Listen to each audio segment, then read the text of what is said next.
Let's all go to the lobby. Let's all go to the lobby.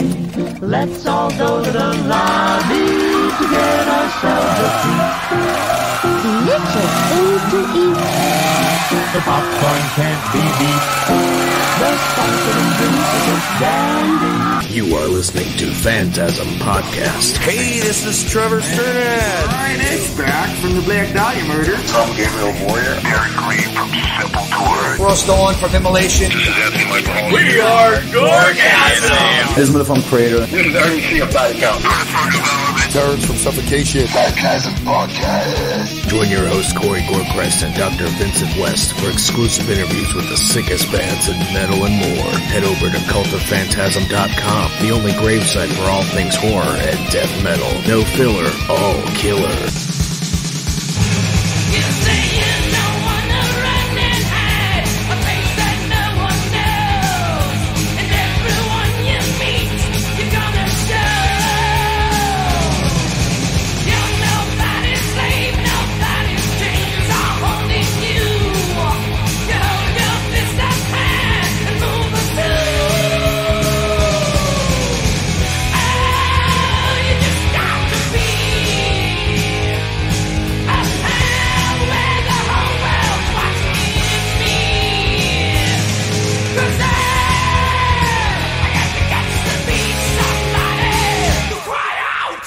West from the other side of the morgue here, quarantine. Dr. West.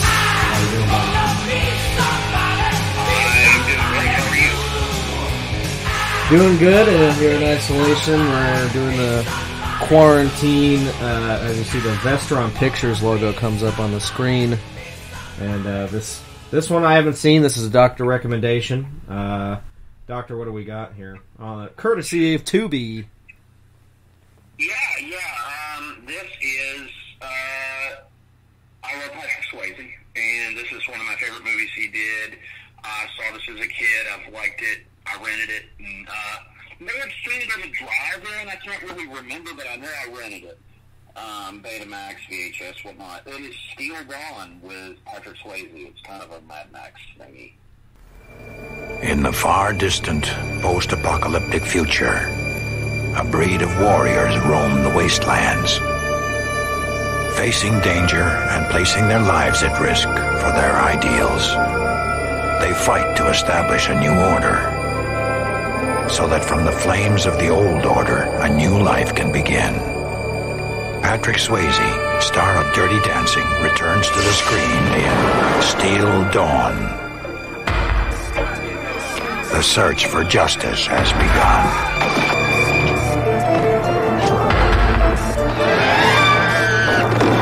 Work with me, nobody gets hurt.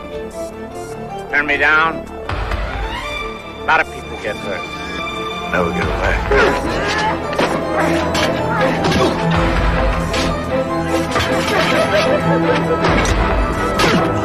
It's me, I attract violence. You hired me to do a job. Where's the stranger? He's gone. He left the valley. He wouldn't run.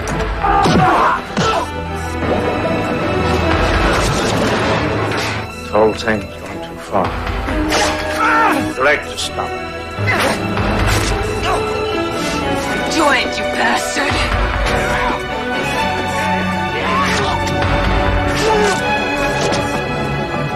Never get away. You're the best competition I've ever had. Talk too much. Steel Dawn. 1987, post-World War III swordsman, Patrick Swayze, defends a desert widow, Lisa Naimi, and her water treatment farm. Never seen it. I know Lisa Naimi is in, she's in that Max Headroom movie. She's also in One Last Dance with Patrick Swayze. Yeah, it's also got Brian James, the guy that plays Leon. Rest in peace. Leon from Blade Runner. Yep. Goddamn. Fucking Blade Runner, baby. Blade Runner is Corey's favorite thing he ever did. My favorite thing is easily easily fucking horror show. Yep, he also did Tango and Cash. He did, what else? The Fifth Element, he was the general in that, which I love him in that movie, too. He's in a lot of cool shit, man. He's a good... He's in Red Heat, which that movie comes up a lot lately, what we've been watching. I think eventually we'll have to do that, too. Produced by Lance and Conrad Houle. Lance Houle directed this film, which Lance Houle also produced Missing in Action, which we have done. And it is on the Tubi app, so if you guys want to, follow along in any of our other episodes, feel free. A lot of those Tubi movies are on, or if you have them at home, then more power to you. But, okay, here's the thing. I would want to do a fucking Patrick Swayze Steel Gun photo op if it was possible. That's how much you like this movie. I do like this one, and I tell you, here's the thing. This guy was cranking out movies I read.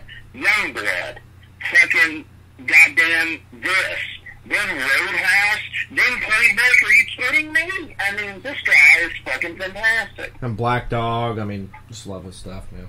Dude, Black Dog, great movie. Even Ghost, This guy was super talented. He was in one of your favorite movies. He was in Donnie Darko. Yep. So, Sure is. And in Ghost, I love, and, it's iconic. And then, our moms love Patrick Swayze, and this is kind of a Mother's Day tribute to them as well. Yeah. And happy Mother's Day. And if, another thing, him and Chris Farley did one of the best SNL segments of all time. I mean, that whole episode with him was incredible. And Dirty Dancing, I mean, that movie fucking rules. I mean, say what you want. Horror metal podcast, I'm not afraid to admit that. That movie fucking rules. It's one of the greatest movies ever made. It's so good. Yeah, the print's actually really good on here on Tubi. One of the other episodes we did of this quarantine series that we've been doing, we've just been kicking it old school, don't got any interviews, we don't have anything really lined up at the moment either, so we've just been doing it the old school, just watching movies, chilling. I remember where I was getting at with that. Oh yeah, we watched Monster Dog, the Alice Cooper movie, which is a great movie, by the way. If you guys check out that episode we did.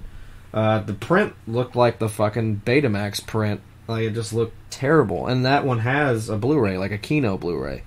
But this one actually is... I did some research on that. For you, it is legit if you want to get it. It's supposed to be really nice. Yeah, and I've never seen anything Kino put out that, wasn't, quality for sure. But this looks pretty decent. Like, this is at least a high quality... He's digging this, though. He's already whipping ass. It's just good shit. Yeah, for those of you who have never seen Steel Dawn, he's already just straight up just... hacking these motherfuckers up in the damn desert just as soon as this film starts. He's already being bombarded by these fucking goons out here, these nomads, I guess. They are bandits or something. And he's just fucking... Bandits, yeah. Fucking them up, Well, he's the nomad, apparently, so... They're just like a bunch of bandits trying to get his ass. And, yeah, it's bloody already. There's some impaling going on. He slit one dude right in the face. You got a back slit here. So there's and you got fucking decked right there. You don't deck Patrick Swayze. He just fucking straight got his ass. Well, a lot of people don't realize this. The guy was a fucking trained martial artist. Yeah. No, he's a beast. I mean, he initially was going to get into film to do stunt work, and, And that was badass. The guy, these guys came out of the ground from the desert sand. And then... meditating nights fighting.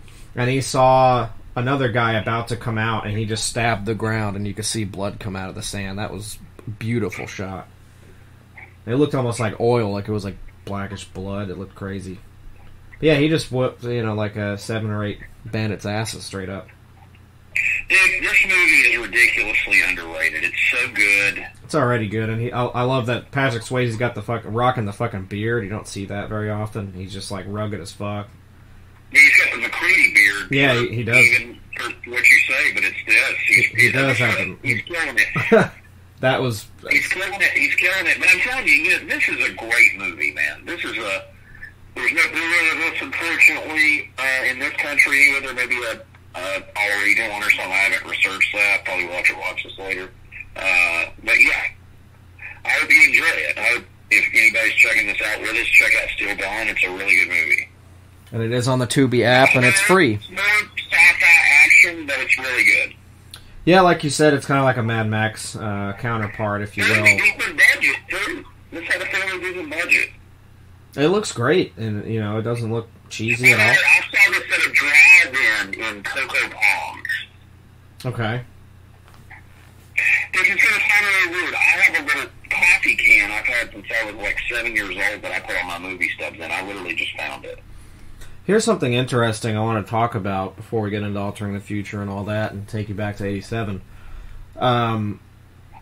Since the state of the world is what it is, they're talking about bringing back the drive-ins, a lot of them, because of this. Because people don't want to go into a theater with a bunch of people. They'd rather be in their car with, you know, 1 or 2 people, so it's a good way to social distance. But where we're at, they already opened the drive-in again. So it's a pretty significant time where I think the drive-in, yes, is open. See, down in Florida, they've not started any of that yet. Right. But they might. Yeah, but it's coming in a lot of places, and I think it actually work because, you know, I see people kind of doing it on their own, like, people have, like, projectors and, you know, all that stuff. This guy's been in a ton of shit. This guy's been in, like, Chuck Norris stuff. Yeah. He's been in, you have to look him up and give us the full list, but he's been in, like, Buck Rogers, goddamn, Battlestar Galactica, all kinds of, like, shit I grew up with. That is, John Fujioka. I don't know if I'm saying that right. Fujioka. He's from Hawaii.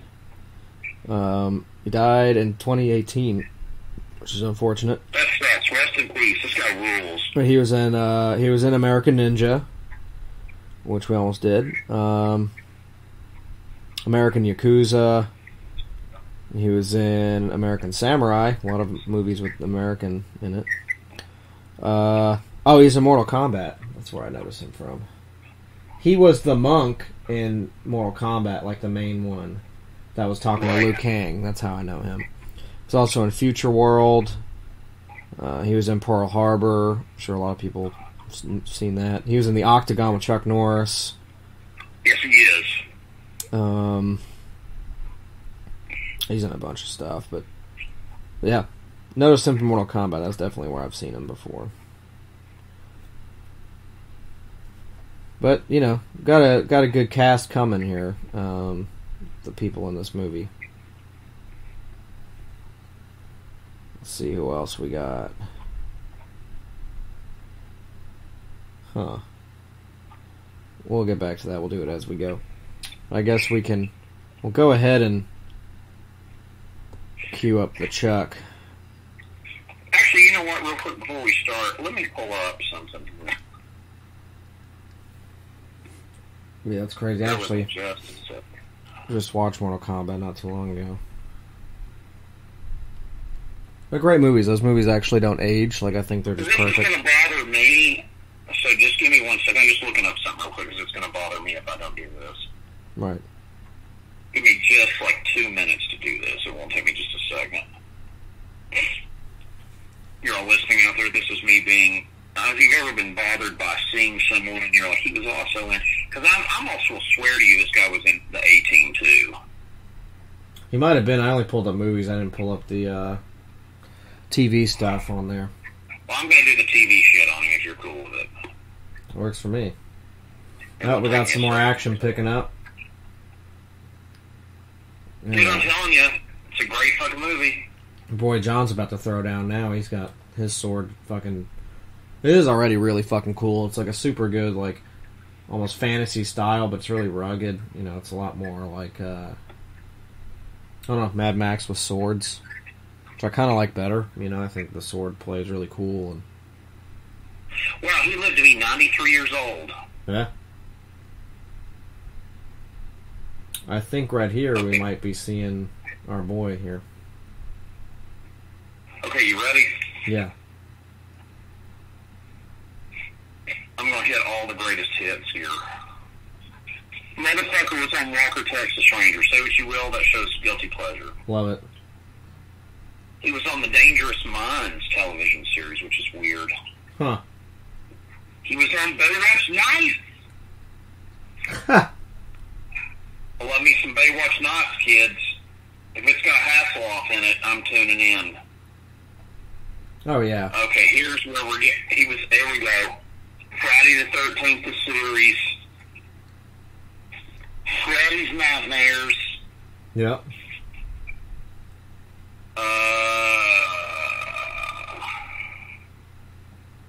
Of course, there's Still Dawn. He was on Stingray, which is another amazing show that I'm into, which is also streaming free, every episode on Tubi. Nice. He was on Silver Spoons with Ricky Schroeder, baby. That's part of my childhood. Oh, shit. That is... God. Okay, that rules. Okay, not only was he an American Ninja, like Corey mentioned before, he was on fucking Airwolf, which was another show that I loved from my childhood. Oh, yeah. Matt Houston, loved it. Fucking television show from my childhood, amazing show, loved it. Lee Horsley, amazing show. He was on the fucking Love Boat. Love Boat. Love Boat. Gonna be taking another one with the doctor because he's drunk. Anyway, I'm not drunk right now, but I am when I watch the Love Boat. And of course, there it is, kids. Rock the Road. Fucking Matt Houston, Love Boat, The A-Team, Tales from the Golden Monkey, which is a fucking Indiana Jones rip-off live-action ABC show. Loved it from '83. He was even on fucking MASH. He was on Greatest American Hero, which I love that show. Nice. That's also streaming here on the Tubi app. He was on Magnum P.I., which I love. He was on fucking Buck Rogers, which I love. He was in the movie Private Eyes with Don Knotts and fucking Tim Conway, which I love. Yeah, he's been in a ton of shit. He was in the Octagon, like you mentioned. This guy was a fucking badass. Yeah, he did a ton of stuff. He was on the Incredible Hulk show in the 70s. He was on there in 1979. Yeah, he had a hell of a history. Live-action Hulk show, live-action Wonder Woman show with fucking, on that, which was awesome. That's pretty intense. He was in Future World, which, yeah, Future World. Yeah, he was in that movie, which Great is crazy. Movie called Midway. He was on the original Hawaii Five-0. Oh, shit. He was in $6 Million Man. He's done it all, really. He was on Kung Fu with David Carradine. That's a great show. Anyway, you guys get the idea. He's been in a couple of things. Dude was low-key, like a huge part of the 80s. In everything, you know. But he's been in some great shit, so... Here we're back to the, fucking Patrick Swayze being a badass here. Love it. I don't even know where he is. That's a really cool little landscape. Looks like it was supposed to be railroad tracks. I guess it was. Or cart. Or something. Pretty neat. Really good shot there. Nice direction, this movie. It's really, really satisfying.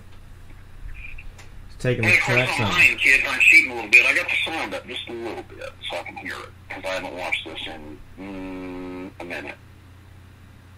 Yeah, he's trekking straight up the fucking... Man, cancer has killed so many great people, but I'm telling you, this guy, man, I'm telling you, if Patrick Swayze was alive, he would have been in the MCU. He would have been somebody in it. Oh, yeah.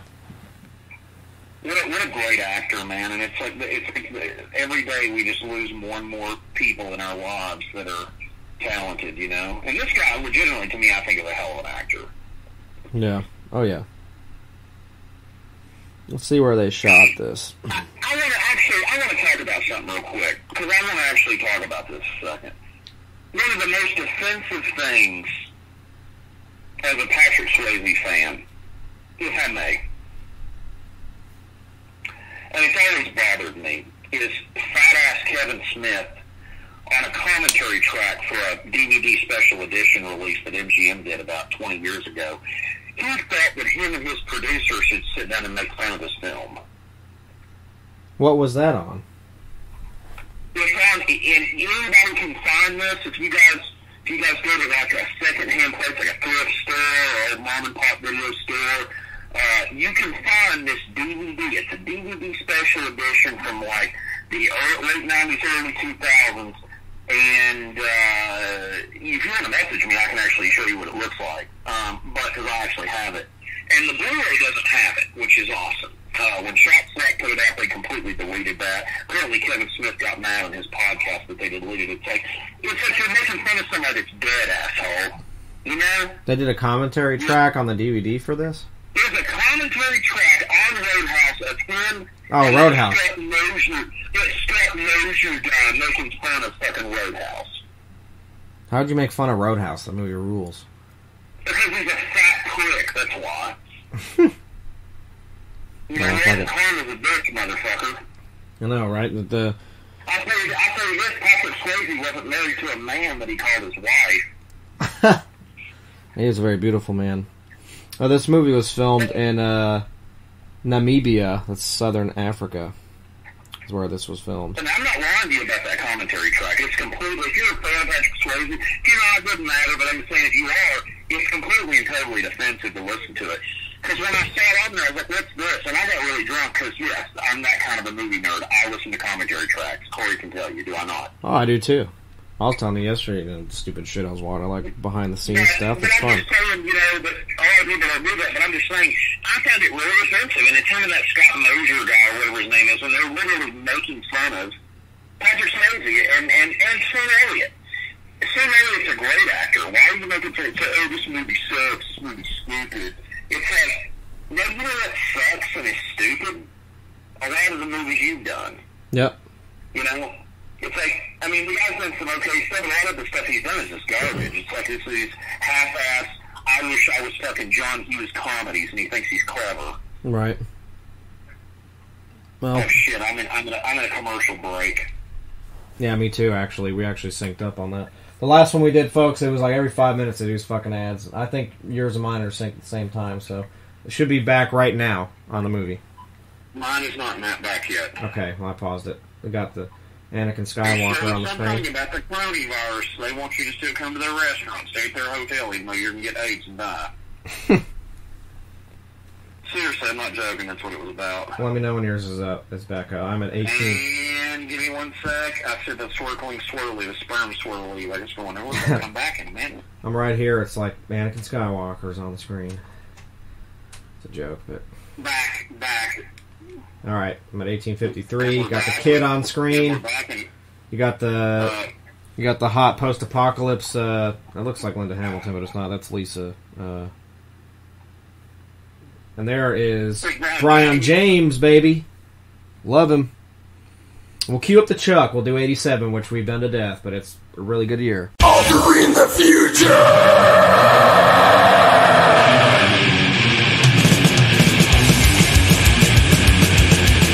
I'm burning through it. I'm doing it right now. I'm doing horror. I'm doing all of it. So we've done it so many fucking times. Nightmare on Elm Street 3, Dream Warriors, Silent Dead of the Night Part 2, Garbage Day, Slumber Party Massacre 2. We just did that one. Love you, Peter from Vader. Doctor did a fucking amazing interview with him. Check it out. That episode rules. Stage Fright. Shout out to Patrick Mamelli. That's who we gave that to. Of Pestilence. Return to Horror High. Blood Harvest, Doom Asylum, Killing Spree, Killer Workout, Slaughterhouse, which shout out to Chris Barnes. Killer Workout, we've never done on this podcast. I own it. It's great. I love that movie. Yeah, Slaughterhouse, shout out to Chris Barnes. That's who we gave that to. Creepshow 2, shout out to Matt Harvey. That's who we gave that to. Lethal Weapon, Dragnet. That's a Doctor classic. Yep, Dragnet, that's a Doctor Classic, that's Dan Aykroyd, Tom Hanks. Beverly Hills Cop 2. You met him, this is so weird. I'm like, you met Joe Friday, that's what I'm Beverly Hills Cop 2. My hat was in that car. Number One with a Bullet, The Hidden, Opera. The Hidden is a great movie. The Untouchables, Good Morning Vietnam, Empire of the Sun, Hamburger Hill, Raising Arizona, Full Metal Jacket, Planes, Trains, and Automobiles, No Way Out, Wall Street, 3 O'Clock High, Overboard, La Bamba, The Living Daylights, love me some T-Dalt, baby. That's a good movie. 3 O'Clock High is a good movie, too. It is. Deathstalker 2, Police Academy 4. Deathstalker 2 is great. Radio Days, American Ninja 2, Revenge of the Nerds 2.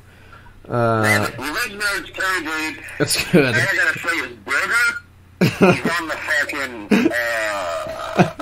he's on the goddamn Domino's ad. Yeah. Come on our podcast. I love that guy. They got fucking rules. I'll have him wear the fucking Who Farted shirt. Yeah. Surf Nazis Must Die. Jaws the Revenge. Turd, but I still like it. It is a turd, but I still own it. Rent-A-Cop. It's a fucking Burt Reynolds. You got Kojak. Let's see. More horror movies. We got Hellraiser, Dolls, House 2, The Second Story, From a Whisper to a Scream. What else? Trying to finish this up. Some Kind of Wonderful. That's a weird one. That's my movie. Yep, that's your shit. Theme lately. Yep. Star Trek and not Joe. Some Kind of Wonderful. That's John Hughes. It's your favorite one. Eric Stoltz. Roxanne. Great movie, man. Roxanne, Steve Martin. That's a great movie. Dirty Dancing. Made that the same year. Great movie. China Girl.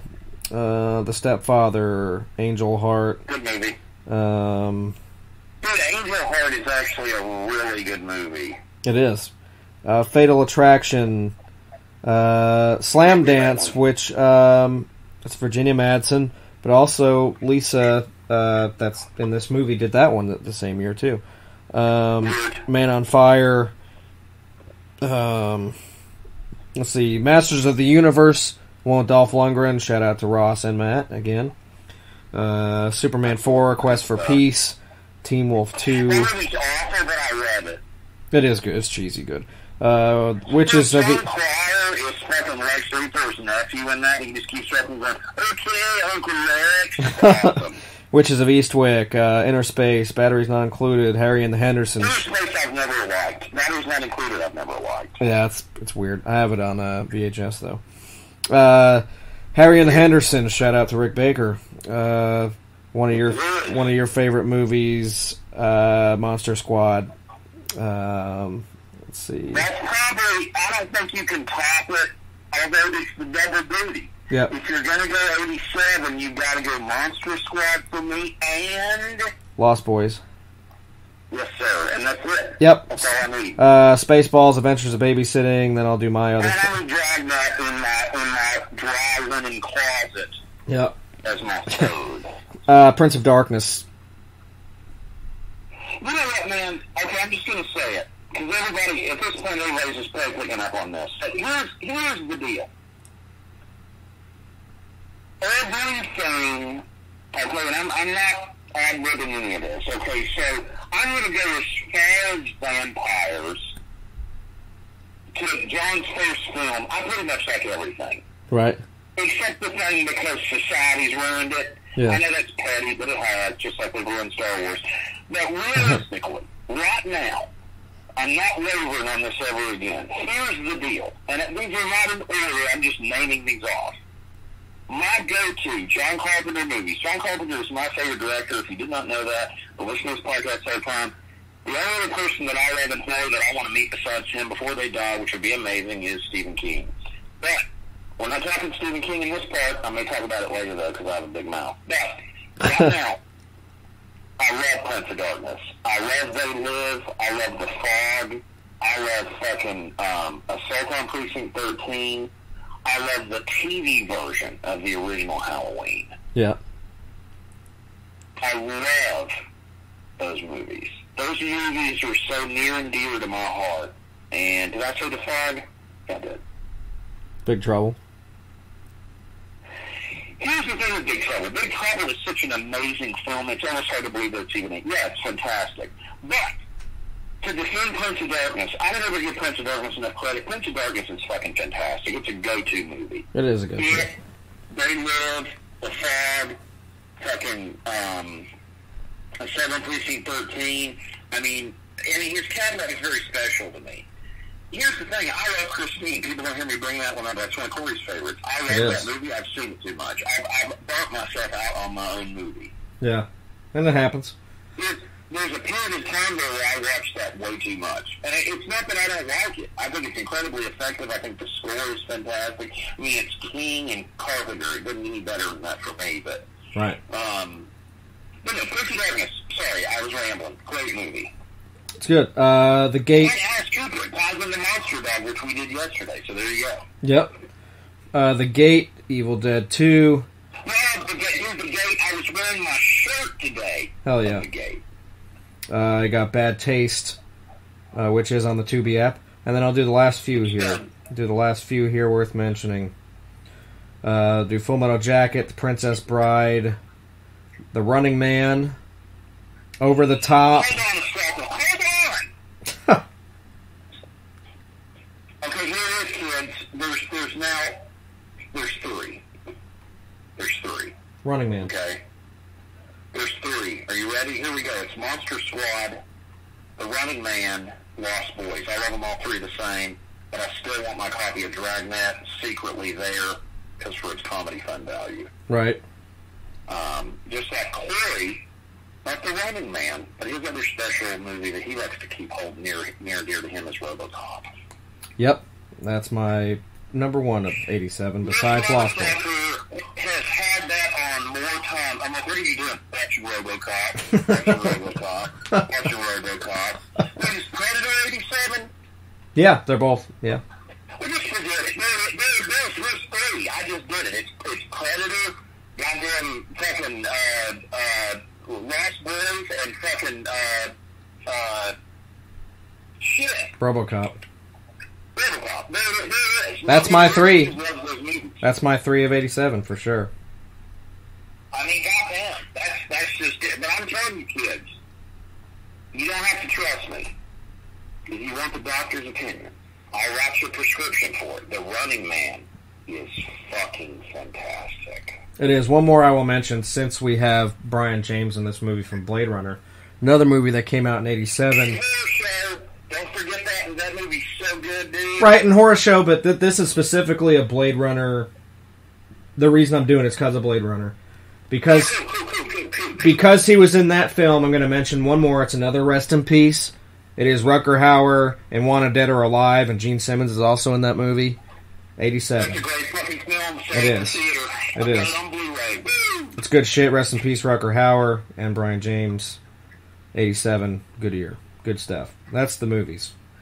Hopefully it's more fun. We try to keep it fun every time, even though we've done it a million times. It's one of the better years for film, I think. You know, can't go wrong with the 80s no matter what. But when you got stuff like Lost Boys and Monster Squad and Running Man and Predator and RoboCop and Princess Bride, all that kind of shit, like Dirty Dancing, like, come on. I'm going to be honest with you. I like the Princess Bride. I don't know what people are... Now, listen, I'm just being honest. I don't know what people are seeing when they watch that film. Every time I've tried to watch that, I fall asleep. Well, it's like that. I mean, it takes a certain mood, but it's great for an adventure, like, kid movie, and it's good, you know. When Andre the Giant's in it, I always thought it was cool. Okay, I've done this 1,000 billion times, so we're burning through this. Oh, there's one more I forgot about. Didn't that G.I. Joe movie with Sergeant Slaughter come out in 87? Yeah, I have that on Blu-ray. That is 87, then, yeah. Okay. I figure I should mention that, since I mentioned Andre the Giant, might as well mention Sergeant Slaughter's movie. So there you go. Yes, it's good. G.I. Joe the movie. I can't get into Princess Bride. I can't... Holy shit! Look, wait, the guy they just showed on screen, I forget his fucking name. That's, fucking Imhotep from The Mummy that was just on the screen. Holy shit. I forget his name, the actor. Imhotep, Imhotep. Okay, here we go. Sacred Rock Ignorance. Arnold Vosloo. Symphony from Cacophony. Ozzy Osbourne, Randy Rhoads tribute. Released from Agony from Destruction. The Eyes of Horror from Possessed.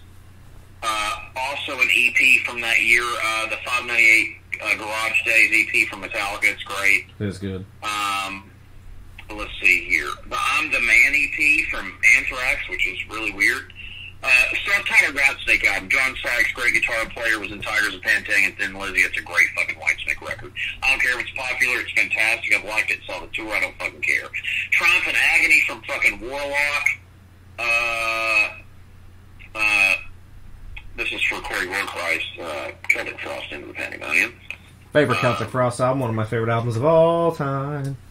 Anyway. Okay, and we'll go right into Scott's childhood. We joined the Army from Suicidal Tendencies.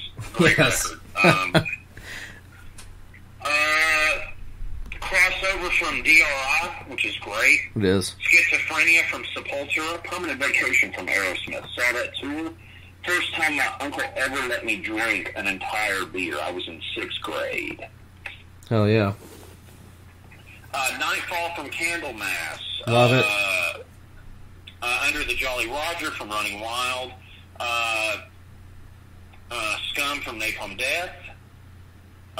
Eternal Idol from Black Sabbath. I love me some. I had Headless Cross posted on our fucking page today. Hell yeah. In honor of National Prayer Day, because it's like it's time for the Headless Cross. Animal House from Udo. Dream Evil from Dio. Visual Lies from Lizzie Borden.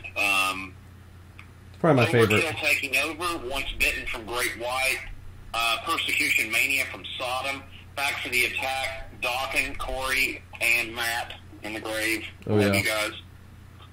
Terrible Certainty from Creator. Rocky to Hell from Grim Reaper. Hysteria from Def Leppard. Electric from The Cult. Under the Sun of the Satan, I don't know, it doesn't say, from Bathory. Girls, Girls, Girls from Motley Crue. Love that record. That record backwards, I listen to Motley Crue all day long. I don't care, people can laugh at me, whatever. Rock and Roll from Motorhead. Fighting the World from Manowar. It's my favorite Manowar album. It fucking rules. Haul the Mountain King from fucking Sabotage. Scream Bloody Gore from Death. Classic. Great stuff. Of course. For Corey, Keeper of the Seven Keys, Part 1. Damn right, baby. Love Halloween. We'll see here. The Legacy from Testament. And I skipped some stuff that I don't like, because I don't have to talk about anything I don't like. That's right. And then I'm going to cap this off with some, these are the Doctor's top picks from 87. So here we go, kids. Raising Fear from Armored Saint, my favorite Armored Saint album. So good. That's number 4. Number 3, The Ultraviolence from Death Angel, my favorite thrash album, period. I love that album. That and Survive from fucking Nuclear Assault, that's all you fucking need. Those are my favorite 2 thrash albums, period.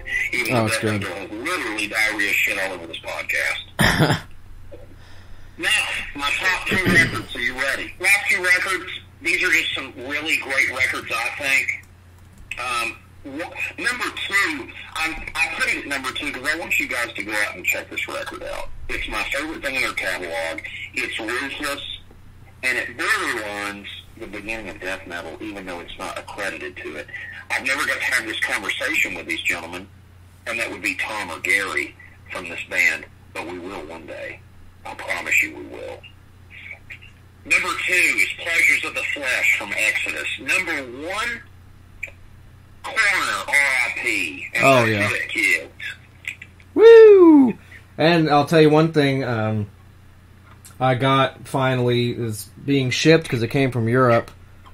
You know, I have a you know that stupid brand Blackcraft or whatever people wear all the time. Well, I got one of their black vests because I didn't feel like making another one because I have a couple. And there's one that's black and they already got it. So I ordered a Coroner Death Cult back patch for it. I'm going to sew it over top of it. Their Blackcraft shit on it. Here's the thing, kids. Corner to me is labeled as a thrash band. They're really not. In my opinion, it's the beginning of death metal. Well, same thing for Possessed or Death. I mean, their really early stuff sounded like more thrash, but they were fleshing out a new style, you know. But I'm telling you, that for me, though, Ron Roche's vocals and anything, if anything, you know, they're like Living Mortis. It's the same kind of thing. Right. Everybody calls them thrash band. They're really not. Especially by the time you get to, like, my favorite album, like Mental Vortex and shit like that. I mean, it's... And No More Color like that, those are death metal albums. I mean, and R.I.P. sounds to me like a death metal album. Doesn't sound like thrash. It's thrashy because it's early death.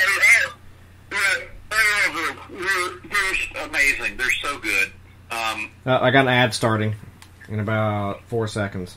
We got Anakin Skywalker here doing fucking backflips. And here we go. It is on the ad, on the ad, on the ad. Happy Mother's Day. Buy her a $400 watch.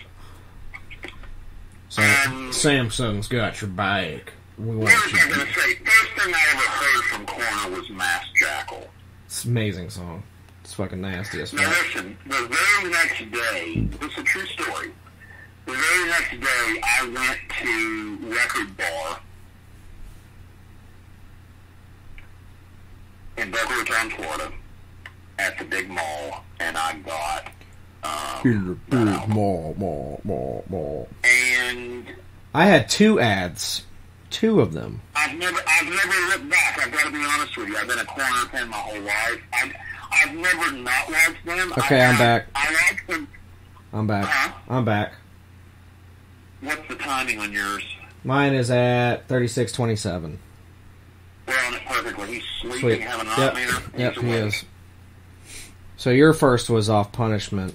But now you got to realize, like I was watching Headbangers Ball, the album was brand new. So Punishment for Decades is fucking like the album's brand new, and I don't know if we'd even be able to find it. And I went to the next day, they had it on vinyl, and I bought it on vinyl. And I literally still have that fucking thing. I actually have it upstairs. And I'll tell you something funny about it. I got to see them on that tour. Hell yeah.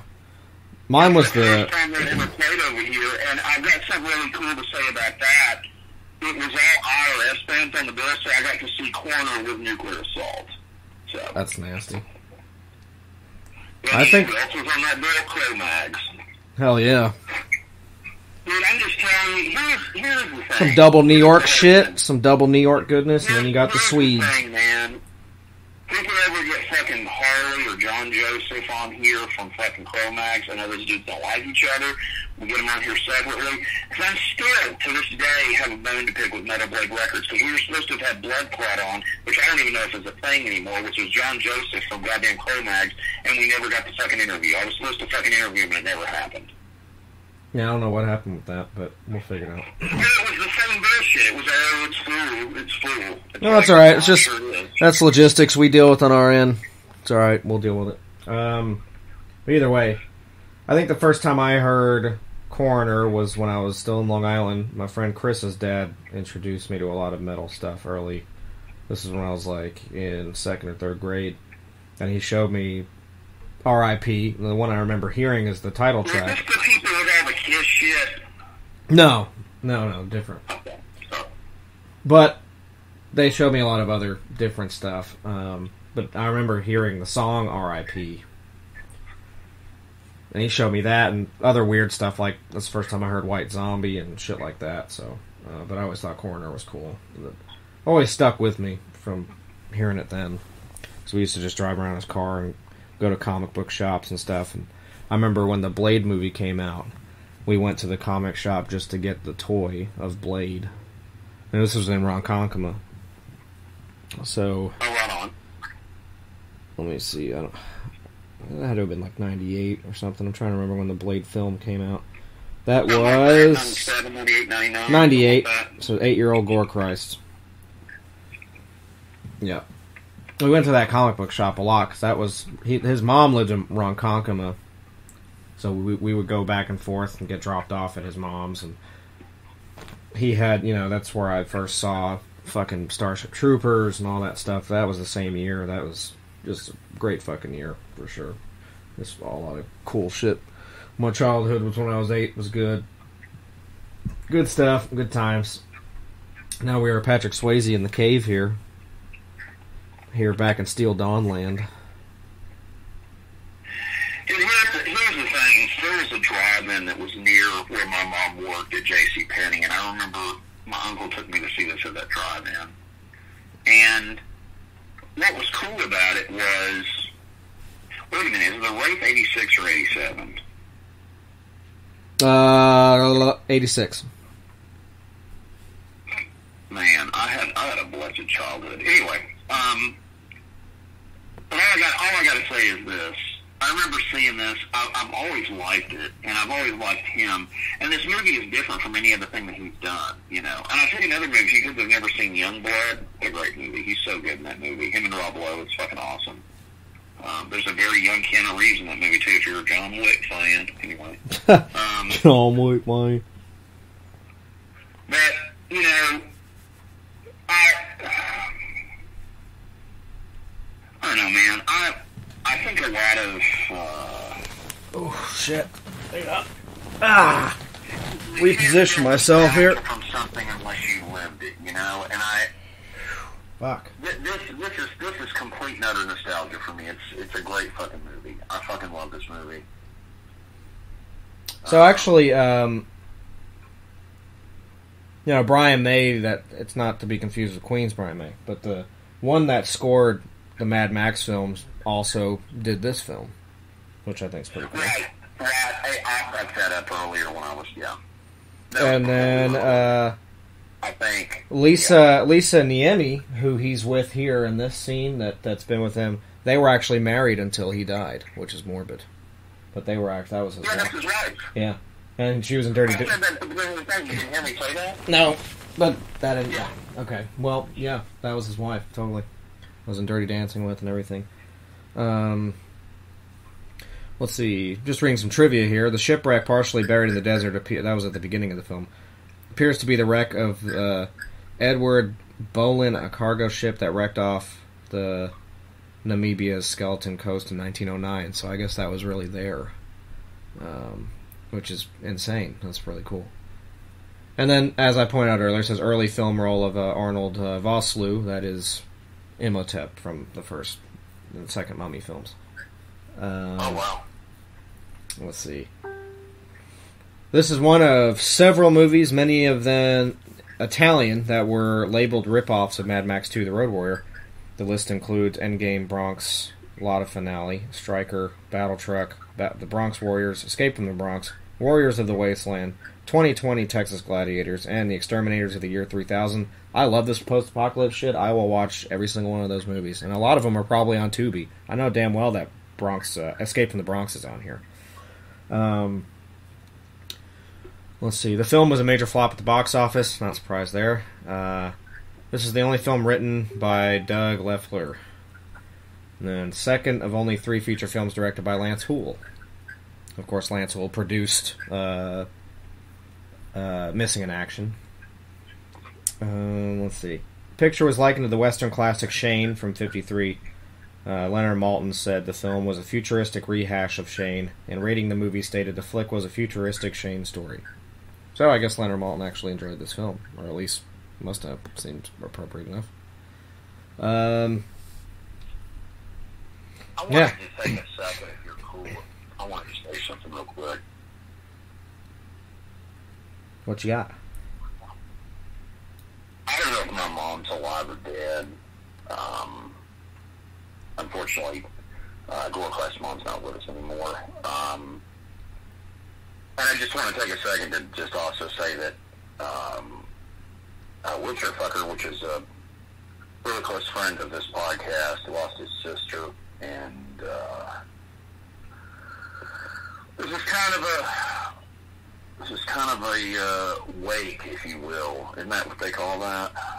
Yeah, or memorial service.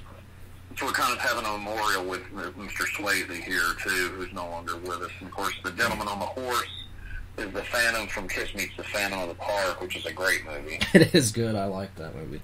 As a Kiss fan. I don't know, Kissology thing just to fucking get drunk and watch that goddamn thing. It is good. I mean, it really is. And actually, for a DVD, it's pretty fucking nice. And I'm a Kiss fan. You know I like that cheesy shit. I want to tell everybody out there a story. Corey may or may not know this. He's a big Kiss fan, but I wanted to go ahead and tell you guys a little story about those Kissology box sets. So, there's a Volume 1, a Volume 2, Volume 3. I have all 3 volumes. I had the third one stolen from me, which was my favorite one, because I had the Psycho Circus tour on it. Right. I can't do that. I love you, but... I liked it. It was cool. They had a Halloween concert on there. I'm not going to get into a Kiss debate right now. I just want to tell everybody about this. But I can't do Revenge either, but, whatever. People like that record, it's fun. But here's the whole thing. Depending on which retailer you bought it at, you would get different bootlegs that would come with the thing. All of the fucking contents, for the most part, of all three of those volumes, and all the different random bootleg discs that you could get at those shows, they were all seized from a guy at a KISS convention guy in Atlanta that used to put it on every year. And I was literally at the fucking convention the last year he had it. Nice. And this was in the mid-90s. And literally, Gene and his lawyer basically showed up at the KISS convention. Of course, I didn't see any of this. But the tale goes this way, and I heard this from Eddie Trunk, so I know it's legit. That guy's a legit dude. We're glad to have Eddie on. We've had one of his judges. We had Don on, Jameson on, Corey talked to him. But Eddie Trunk is somebody I definitely love to sit down and power with. But anyway, I know this isn't a death metal thing, but I'm a big KISS fan. Corey's a bigger KISS fan. I was growing up as a kid, but I still love them. And he sees that stuff from that conventioneer bootleg guy, dude, that ran that fucking convention in Atlanta, and that's where 90% of that contents of Kissology 1, 2, and 3 came from. All of it. Yeah. And Gene put the shit out, and that guy started flipping out everything. Gene said, "What the fuck are you going to do? What are you going to do? You stole this shit from me." Yep. If that on the flip side of this, I hate that convention's been gone since the mid-90s. That got put on a hell of a KISS convention. The last one I went to, I got to meet fucking Vinnie Vincent. But it's one of those things where it's like, those Kissology things are fun to revisit from time to time. When I'm in the mood to fucking watch music stuff, I generally go for one of those, Volume 1 or Volume 2. See, I wasn't as big a fan of Volume 3. I didn't hate Volume 3. I thought it was cool. But Volume 1 and 2 are more the makeup stuff. And that's really what I grew up with. And I tell you, if you watch those, the inspiration behind my character, Vincent West, is from an interview that Gene did. It was either in Volume 1 or Volume 2, but he basically was like, I tell you what, this is what he said. He goes, I tell you what, why don't we tell everybody this is a charade, this is all fake, we'll take the makeup off, and he's like, what would be the fun in that? Yeah. And that stuck with me ever since I saw that. And I remember seeing that when that aired when I was a kid, because, you know, the KISS comic with the blood in it, I totally am going to get a graded copy of that. I need to get a graded copy of that. There's some floating around that Stan Lee song. But anyway, I'm a huge nerd. But anyway, long story short, if you get a chance, get your hands on those. Really Twin Records put those out. They're all out of print, but you get, obviously Corey's going to tell you Volume 3. I'll tell you Volume 2 because it's got Kiss Meets the Phantom on. It's a happy medium. Volume 1's great. A lot of the early stuff, Alive Backwards, it's great. It's fun shit to watch. I don't know what they go for. Maybe a lot. Maybe come on eBay a decent price. If it's sealed and it's got any of those bootleg discs with it, that's probably pretty penny for them. I did notice that a lot of cats have went and put those bootleg shows on YouTube, so you can watch a lot of those on there. But they're good, man. You know, those were good. I really like those, man. I really, honest to God, like those. And I'll tell you another thing, if you've never got to see it, if you're even remotely interested in Kiss, is Kiss Exposed. Hilarious. Oh, yeah. Hilarious. I got one of those DVDs. Hilarious. So good. But anyway, I rambled about Kiss. I feel like I just taught a fucking school class on Kiss. But hey, you know, I'm all ready to hear that shit. That's why I love it. So, Kiss is my jam. It's my favorite band. It's not death metal. A lot of people are super... Yeah, here you go! Or super elitist and just think it's funny to hate Kiss, just like it's funny to hate Phil Anselmo, just like it's funny to hate Typo Negative. It's like, listen. And the Beatles. I mean, I don't... You can be elitist if you just don't... If something doesn't click with you, just don't like it, but goddamn, like... Those are essential bands. I'm sorry. It's good music. I guess I'm elitist about certain things, but... You know. Well, you've also lived through a lot of it, and you've seen it, and it's been... And there's an ad in 5 seconds. Rare! Hold on, tell me when to pause it. Right now. Pause. It'll resume after you get this fucking watch shoved in your face for the 60th fucking time. 50 minutes, 19 seconds. Okay. Let's see. I'll wait till this finishes so I can pay attention to what I'm doing. Either way, like, Kiss is very essential music, whether you want to like them or not. Just don't like them. You don't have to say they suck, because they don't suck. You just don't like them.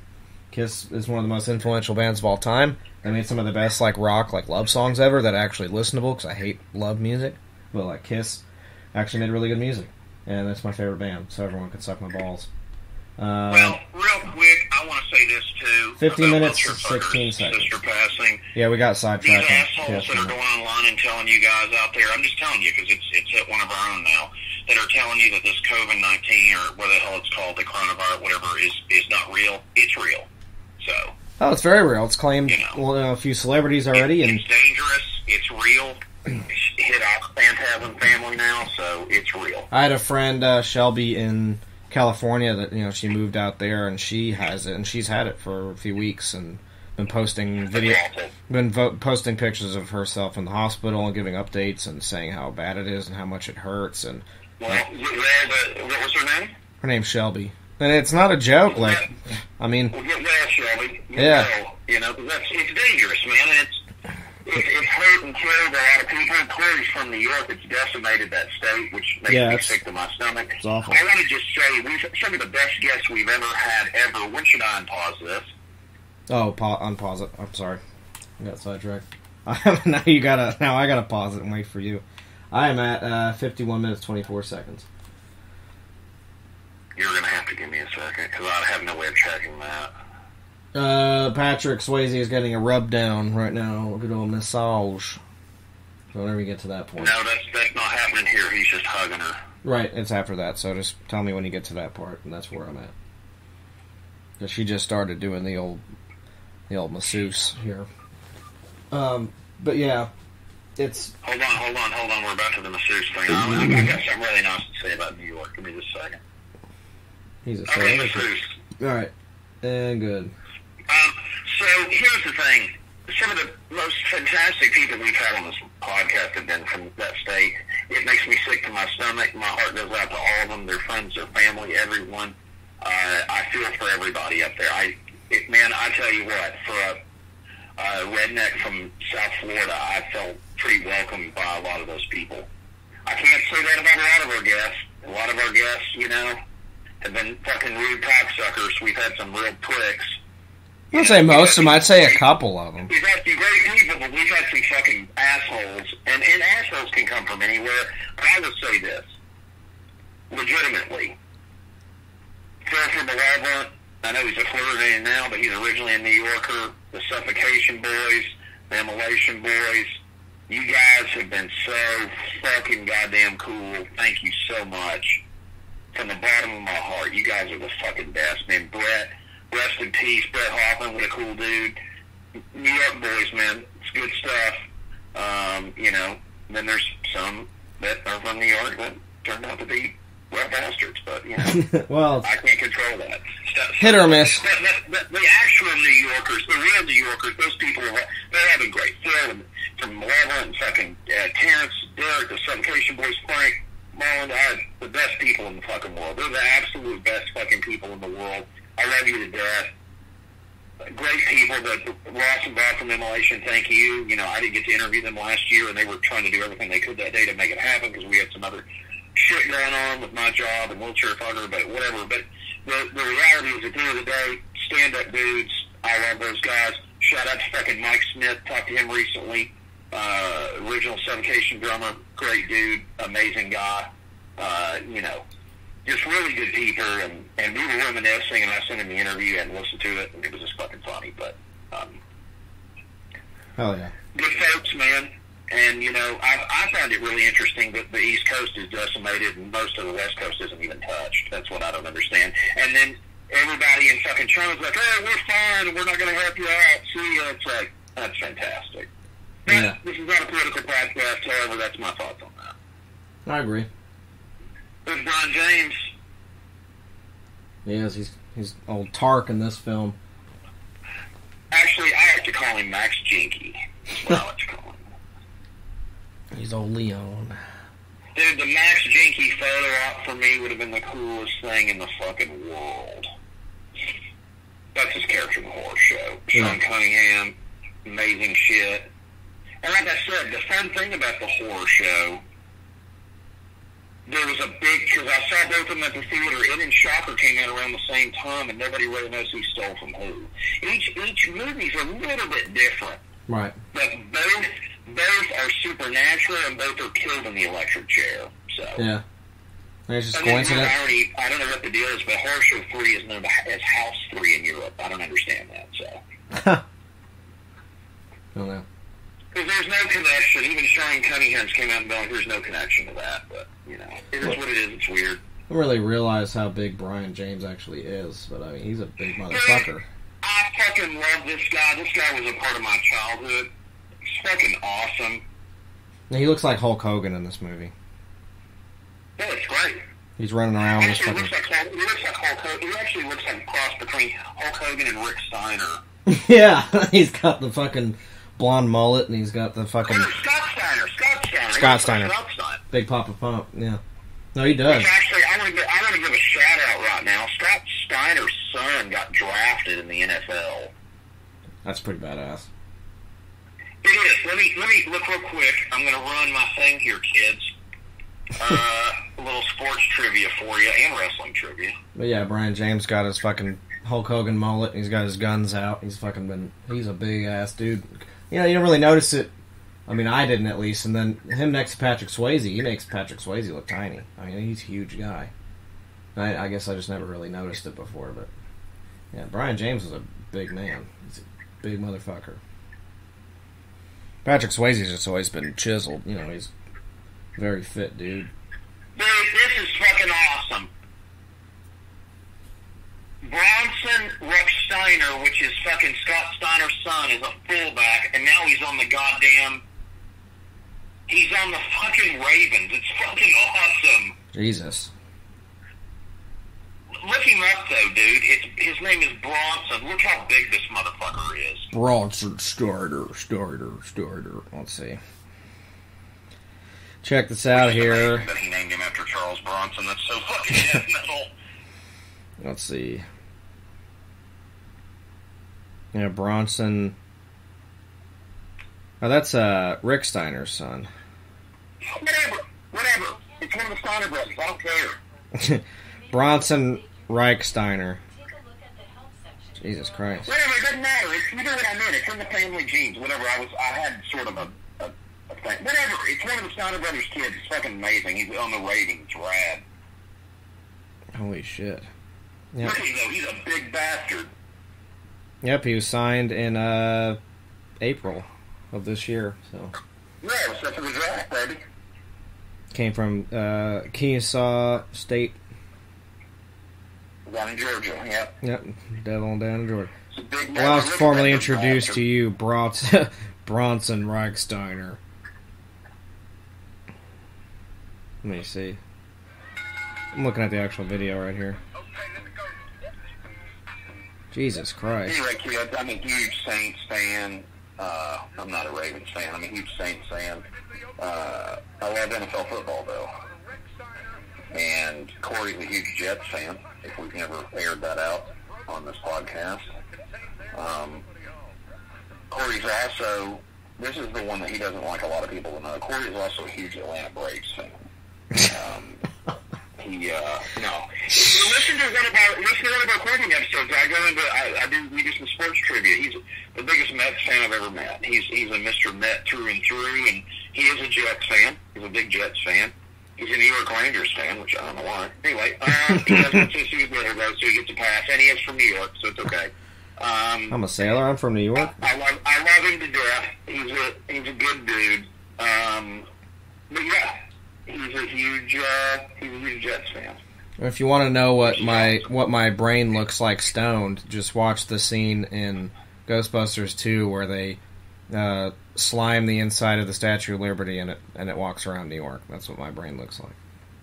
There you go. When it's on drugs. I don't know if that means he's high right now or not, kid, but I don't know. No, just saying if it happens. That's why I don't smoke or do drugs, because that's what happens to my brain. So marijuana. But anyway, oh, actually, let's tell a fun story. Okay, I'm going to tell the story, and I'm going to let you cap in wherever you want. I actually haven't even drank today. I've only been up for a few hours, so. Okay, well, here comes some comedy for everybody out there. I've never told this story on this podcast that I'm aware of. It's fucking hilarious. So, one night, and I don't even remember why, I came over to hang out with you at your place. Mm-hmm. Your mom's was still alive. It was awesome. So, it's Mother's Day thing, so it's a fun memory for me. Went back, literally shut the door with his mom for like an hour. It was great. Yeah. And then I went in, and I wanted to throw... I did not. I never would hurt an animal, but I wanted to stick Corey's cat into a blender because he was satanic. But we got high, and the next thing I know, it's like 11 a.m. Like, it was like, seriously, like 1 a.m., and the next thing I know, it's like 11 a.m., and I literally drive up, and I'm still high. Yeah. Good shit, man. Now, here's a true story about that. This gives you all some background into me. Other than that time, the only other time that I've had a mass amount of marijuana was with Suffocation on the Frank Farewell tour in the fall of 2018. I don't smoke, you know. I don't either. But I'm just saying, that's true story. I remember it was like 1 a.m. and I remember this guy that we used to hang out with, which I'm not even going to give him any kind of street cred here. He'd been there playing beer pong with Corey. I didn't drink anything, and he's hammered and Lee's hammered. It's like 1 a.m. and Corey's like, "You want to hit this split?" And I did. Next thing I know, it's like 11 a.m. and I'm still high. And you were still like, "You want to hit this split?" Pretty much. So, yeah, so I've seen the inside of the Ecto Pink Slime Ghostbusters 2. I just fucked that up brain Statue of Liberty goo. It happened. I've seen that. But. It happened. Well, and speaking of Corey, there he is on the screen. That's little Corey there. He just needs a Ranger shirt. New York Rangers, not Texas Rangers. He's a New York Rangers shirt. That's right. And he's just running around. He's like, "I'm going to my friend's house." Well, great. Anyway, Brian James, though, I tell you what, I don't think the guy gets any credit. I got into a huge argument with a guy a couple of years ago when we started this podcast. He was telling me that Brian James was still alive, and Brian James is very much dead. Yeah. And believe you me, I don't want him to be dead. I love the guy. That's easily somebody I would have given $50 at a con to talk to. It's like when we met Tony Todd. Like that guy, I've grown up with Brian James, you know? Yeah. I think as far as importance to like movies in the 80s, especially this kind of stuff, him and Clancy Brown are like the two unsung like badasses of the 80s that people don't give enough credit to. I hold them in kind of the same candle. Those guys are character actors. Sue Clancy's been in tons of stuff. Speaking of Tony Todd, I want to do a little plug here for him. Tony, in the DC animated universe, is now Darkseid. It's fucking awesome. It is fucking awesome. It's fucking awesome. Nerd shout out to him. Very good. But yeah, I miss my mom, man. I don't know if she's alive or dead. I hope she's okay. My mom's definitely ill with Alzheimer's last time that I saw her, but I haven't seen her in almost 2 years, so. Yeah. Hopefully she's out there. Mom, I'm thinking about you. Mom and I used to watch Youngblood together. We used to watch Dirty Dancing together, and we used to watch Ghost. And even Roadhouse. Mom liked Roadhouse. Kevin Smith just doesn't like Roadhouse because he's a jerk. Yeah. But, you know, that's fun. But I'm not joking about that, the DVD with the commentary track. That's no joke. Oh. Yeah. It's annoying, too. If you ever get a chance to listen to it, it's annoying. It'll make you hate that guy. Well. I had nothing against you to shit on this podcast, but whatever. It is what it is. Or is it his manager? Is his manager was rude to us? Is that what it was? I have no idea. You don't remember what I'm talking about? We talked about this. Nobody's going to listen to this. Oh, yeah, I mean, Fuck that motherfucker. That guy fucking crapped on us. I don't give a fuck. fuck, man? That's our Mother's Day episode. I'm not pulling no punches with that. That guy's a fucking jerk. It's like, who makes fun of Roadhouse? Yeah. I don't know anybody that doesn't like that movie. Like, even if you don't like any Patrick Swayze, I don't know anybody that doesn't like that movie. Oh, that's just a weird one to not like, to be honest. I think this is a weird one not to like. This movie's just fucking fun, man.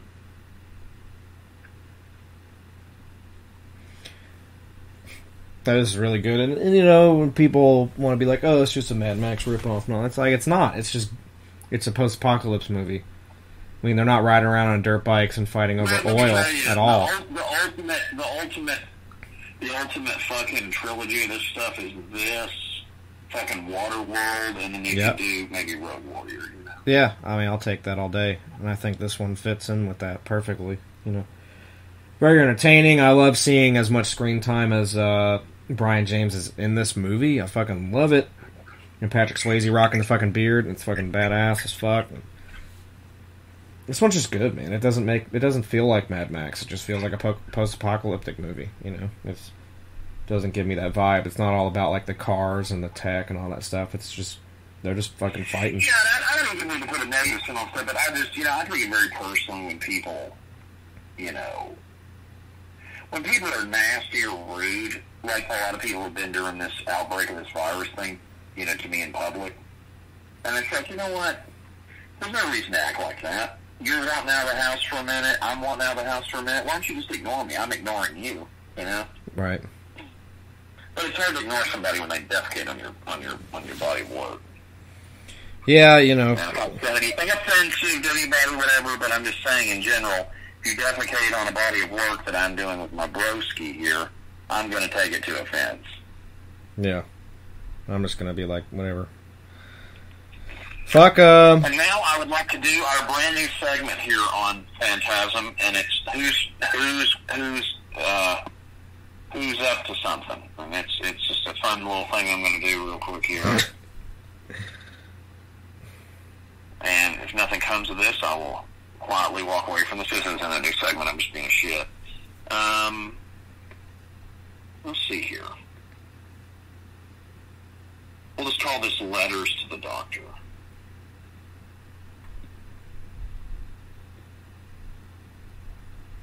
Let's see here. What do we got? What do we have anything juicy tonight?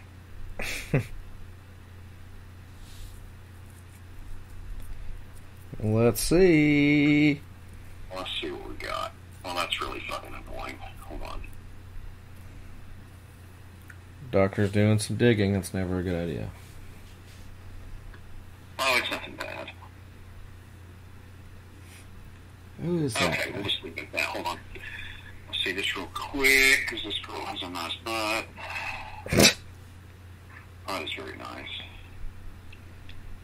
Let's see, that guy, I guess, is Marcel Van Heerden. Oh, God, that's your boyfriend, Jesus. Stretched out, he lives in a fucking beard. Stretched out, he lives in a fucking beard. Stretched out, he lives... Will you put me in that photo, too? That way they know somebody else is fucking you. You know what, man? I swear I should be a therapist online with people. It just seems like fucking, you know, people have to have therapy. It's just like, I've got to put a photo of me hanging out with my boyfriend. That way nobody tries to fuck me. It's like, well, if you think I'm just going to be some fucking cuckold that watches you do that, you're out of your mind. Because you need the doctor's dick. Okay, let's see what we got here. Letters to the Doctor. Do we have anything? Has anybody been running their yappus? Letters to Dr. West. Letters to Dr. West. I saw one guy, I posted a thing, and I didn't... And I said, what was it? I saw it earlier. And the guy was just being a shit. I can't remember. Wait, who is it? Tell me, because you know what that time it is, kids. That's what I'm looking up. That's what I'm looking up. I put... Please. There was somebody trying to be a tough guy on our page, because I was like... I posted a thing that said, you know, what horror movie scared you or made you the most uncomfortable, or something like that. And I had a lot of people say stuff, and one guy was like, Nothing makes me uncomfortable. I was like, all right, tough guy. I was like, there's got to be something. They're like, not really. It's like, whatever. Where is Mr. Tough Guy? Let's find him. I'm trying to find the post, but my... Well, no, don't worry about it. I'm on it. My app is being a queef. My app is being a queef. And here comes a dude with a shovel. Dude with a shovel. Okay, let's find it here. Oh, May 6, 1944. It was posted by the Doctor. Got old Phantasm 3 Lord of the Dead. Came out. Damn straight. It's badass. Yeah, what's the most... It's a post that says, what's the most disturbing horror film you've ever seen? And it's got... I'm on here. I don't see anybody going, nothing scares me. It's got 16 comments on it, so we had people... Let's see what people said. A Serbian film, that's a good one. A lot of people posted that one. Cannibal Holocaust, that's a good one. Bone Tomahawk. I don't know about disturbing, but it's a good movie. Baskin, that's another good one. I'll like that one, sir. Serbian film. Eraserhead, that's a great one. Not really a horror movie, but I'll take it. Martyrs. Martyrs is really fucked up. That's probably on my list. I don't see... I must have this motherfucker blocked already, because I don't see it. It says, I am not easily disturbed. It's old. Where is this at? His name is Shady Pickens. Oh, I've got it. And he looks... I'm not going to ban you, Shady, but guess what I'm doing? Your comment's toast. He just looks... Toast. I swear, some of these people are just made up people that just fuck with stuff. Sixth Sense, that's a weird one. I didn't like that one. That movie's a fucking turd. Jeepers... Let me get... I'm just going to throw this out there.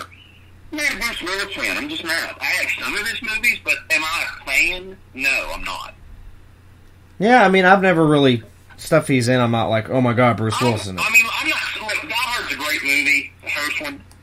But I'm a fan of that movie. I'm not a fan of Bruce Willis. Last Boy Scout is my favorite thing he ever did. Mine's Last Man Standing. I got an ad. Gotta pause it. I have an ad. Ad time.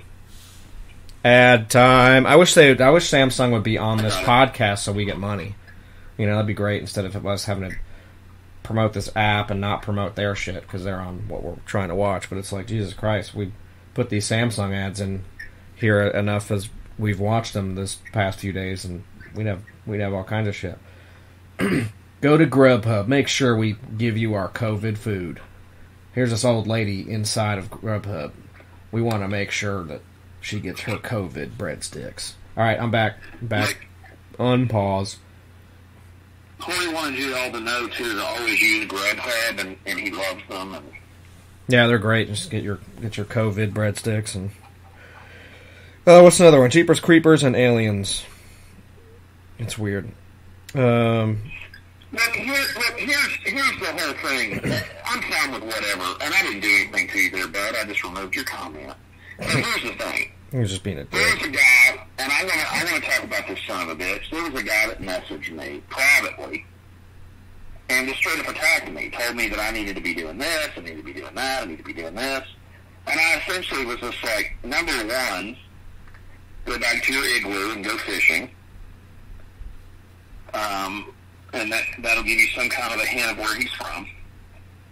And I basically told him to drown himself. Because it's like, I don't want to be told what to do, especially on here. I think we do a good job. I think it's fun. I think we have a good time. Of course, yeah. Is there some truth to some of our anger and sarcasm sometimes? Maybe. Maybe not. Maybe we're just messing with you. Maybe we're being serious. Who knows? Only we can tell you for sure, we won't. But I am not going to be told what I can and can't post and what I can and cannot say. Right. That's just a no-no. And if you guys haven't figured out by now, I am literally the fucking wraith that guards that fucking page.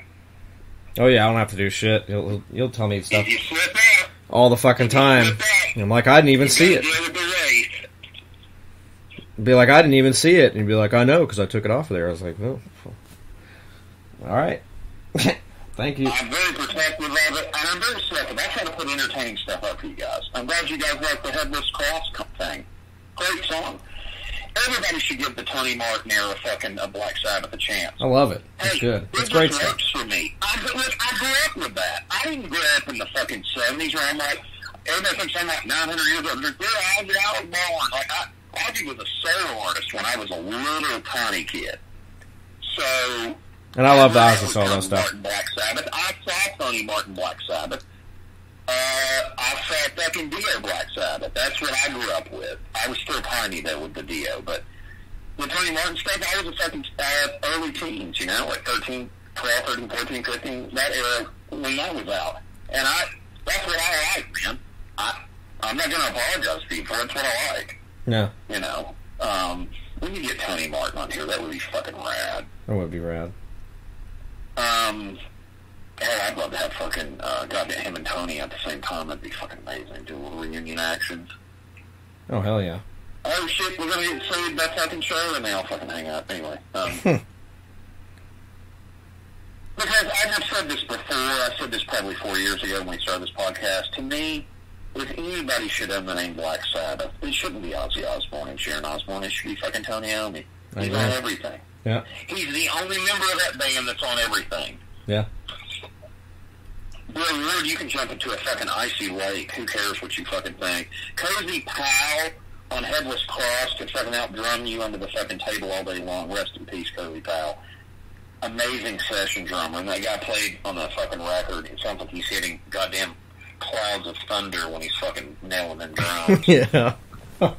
But I'm telling you, man, that is the best, one of the best kept secrets in metal is fucking Tony Martin era fucking Black Sabbath. It's really good. It's fucking fantastic. It's good shit. It's really good when you're drunk, too. I mean, real shit, dude, that shit is so fucking good. I mean, it's just good. The Tear album, the TYR, the album from Black Sabbath, Tony Martin, that album is fucking fantastic. Eternal Idol, forget it. It's so fucking good, man. That shit, no strange, it's a love. It's fucking good. It's good.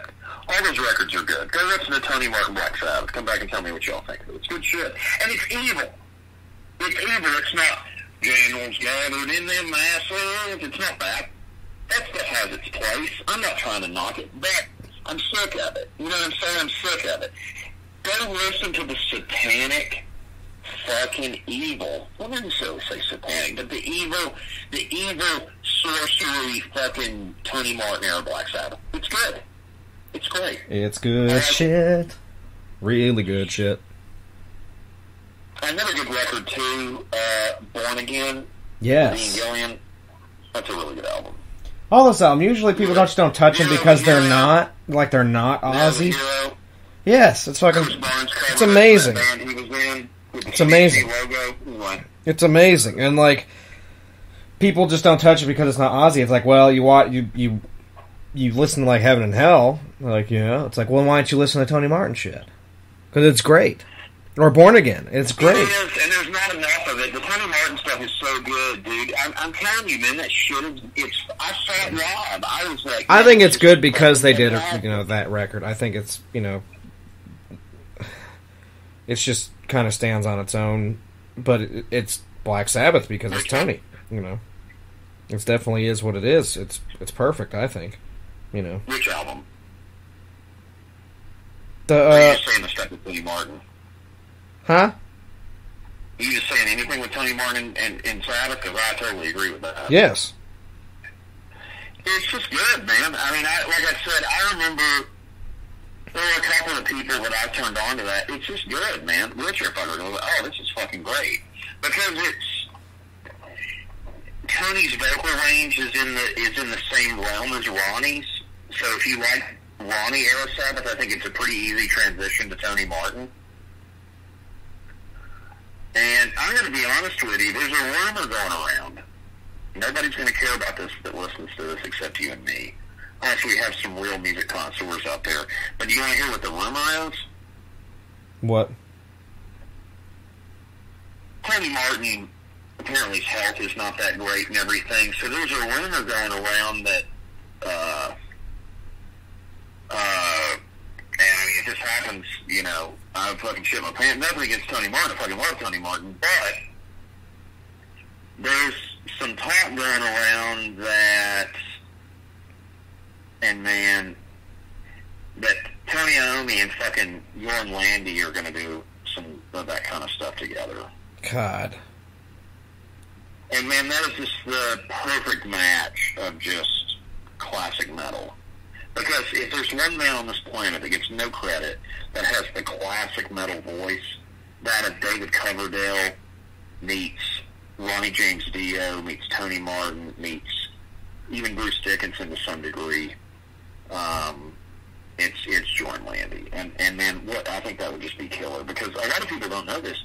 Jorn actually finished the Heaven and Hell shows, commitments, and the festivals after Ronnie passed away for Heaven and Hell. You can go on YouTube and look up fucking him doing that shit, and it's fucking spot on. Oh, yeah. But, yeah, I would actually love to hear Jorn do Headless Cross. That would be amazing. How Powerwolf covered Headless Cross. It's amazing. It's amazing. It is. Go listen to it. It's amazing. So good. It's another band I'd love to have on here, Godless Heathens. Love that band. So what was the last one that Tony did? Was it Forbidden? That's correct. So he did quite a few with them. Well, no, actually, hold on. What? I thought there was something after Forbidden. Or was Forbidden the last one? Forbidden the last one? I think so. That's what I was asking you. I know there's some other stuff after that, but it wasn't like a studio album. I think there was some like live stuff. No, Forbidden was it. You're right. Yeah, that's it. That's it. Well, hold on. Let me double check. I'm trying to. I know Headless Cross and I know Tear. What's the one I'm forgetting? Eternal Idol. That's it. Eternal You're Idol. forgetting two. There's that one. There's also. Let's see. Hold on a second.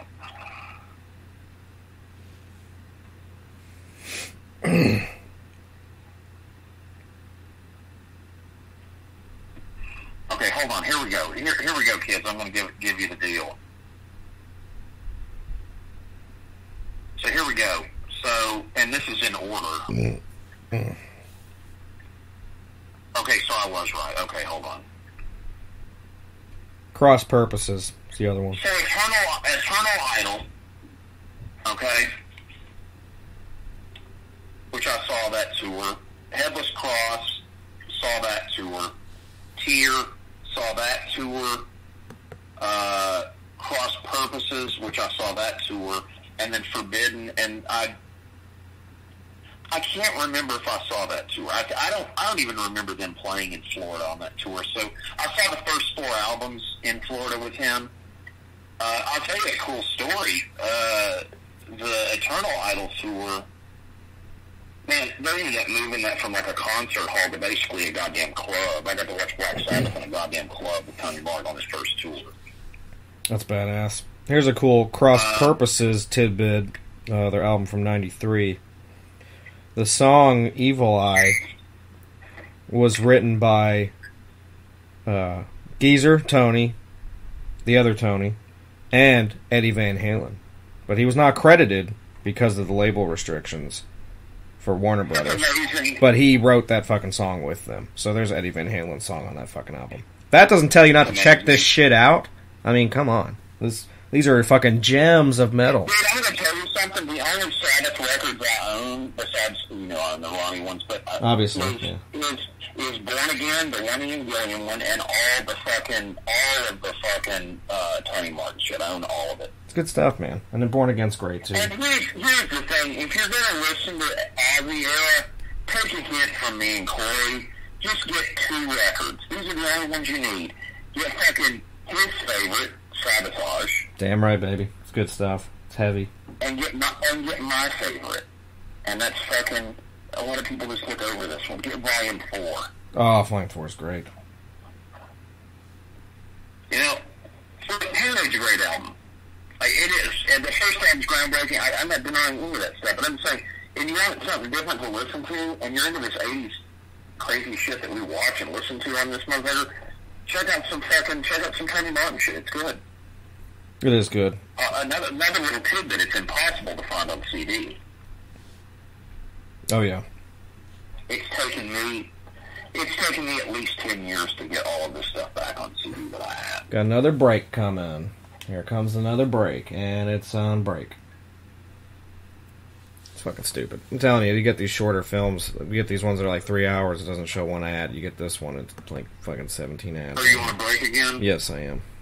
Okay, I'm paused at 1 hour, 23 minutes, and 18 seconds. Alright, that's been showing me 2 ads recently. It's like, you gotta watch another one. So you haven't been in Ad Central. You were on Ad Central last night. We were like trading back and forth, but tonight it's just been all me again. Alright, it's now it's gotta show me the Samsung Watch again, so. Troubles in Paradise, people. We gotta do this quarantine. Normally we have even though this is not on Blu-ray, but, you know, we would normally not have to ever deal with ads for how we do things. Right, but for us, there is no Region A copy or Region Free that we know of from somewhere else. But now I am back. I am at 1 hour and 23 minutes. Perfect. Right. Walking with the dog. Yep. They're walking with the dog. And, Warcraft, can you hear me okay? Yes. I had to do some switch up because my cellular device was about cracked dead on me. Oh, you're fine. Mine's about to do the same, so hopefully let's see how much longer we got on this. No, we got about 20 minutes, I think, Yeah, I'm about to charge up mine. That's another problem with this bullshit, you know. Here we go. And look, everybody, it's the Phantom of the Park. Yep, it is the Phantom of the Park. And the guy walking forward right there looks like goddamn Razzle from goddamn Motorhead.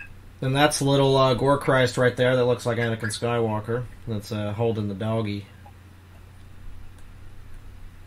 There's little Gore Christ, because I had a blonde hairdo like that. My hair was that blonde when I was that age.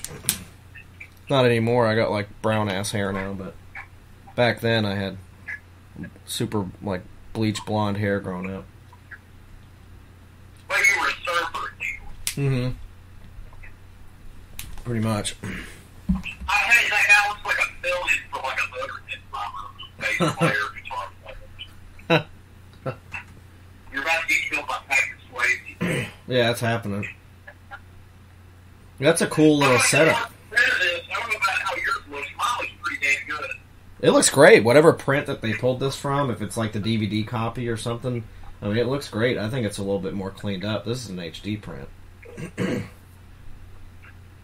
But it's definitely not that Monster Dog one we watched that looks like a Betamax rip of a fucking VHS rip. I have to admit, though, he did kind of piss the mood. Yeah, no. That movie was great, and hopefully you guys check that episode out, too. It's another bare bones one. It's just us. There's no interviews attached to it. It's just us having quarantine fun. So that's what this is, too. But this print does look really good, considering this does not have a Blu-ray. You know, there's a lot of Shout Factory stuff on here, and there's a lot of, I think there's actually some Arrow stuff on this app also. So to have this where it's just nothing, you know, it's pretty cool. So it's nice. Now it's about to be a duel right here. And I like that this one, you know, this one's a sword movie too. It's a lot more fantasy than Mad Max, and again, people try to compare this. I don't see the comparisons other than maybe their clothing, but it's like it does not even remotely remind me of Mad Max, other than what they look like. It is incredibly unique. The only thing, I mean, it's post-apocalyptic. I mean, I love Mad Max. I love this movie, but I don't think they're ripping off anything. No, I don't think so either. I think it's just because of, you know, that movie started that kind of thing, so people started doing it, but it's like, it was a great movie to kind of start a genre like that, and I don't think it's ripping it off. It's like people just wanted to have their own stories set in the post-apocalypse, and that movie kind of made it to where it opened the door because people weren't doing it effectively before that. So once they opened the door, it's like, shit, I can do this kind of story in this kind of setting, and it'll probably sell, even though this one was a total flop. But, you know, the craze was kind of over by 87, I guess. A lot of these were like early 80s stuff where they were really popping off, but you know, this is like sword fighting. This is super fantasy shit right now. You know, this is not post-apocalypse, you know, Mad Max shit. This is straight up just fantasy right now. It reminds me of like fucking Conan, the way that everything is right now. It's just good. And they got the super 80s hair, like they don't even hold back on that. It's like super 80s, like this is like if I don't know. It's just badass. Dudes are dressed like fucking Celtic Frost. It fucking rules. Yeah. This is like old school metal right here. Yeah. This is some fucking Bathory shit. This is like Bathory, like a Bathory music video. It's just cool. It's not cheesy at all. It's like, it's just good. There's some horses. But I like the sword. I thought it steer you wrong. I hope you enjoyed it. No, it's fantastic, and I hope they end up putting out an American Blu-ray of this, and I would honestly be okay with this print being on the Blu-ray. Like, it looks great. It doesn't... There's no, like, grit to it. There's not really any, like, dull picture. You know, there's... The color could be a little bit brighter. It is a little dull in the color, but it's clean. It's really a clean movie for 87, too. Like, it's not grainy at all. But like I said, the only difference, it could be a little brightened up, but that's about it. Other than that, it's a great print of it, you know.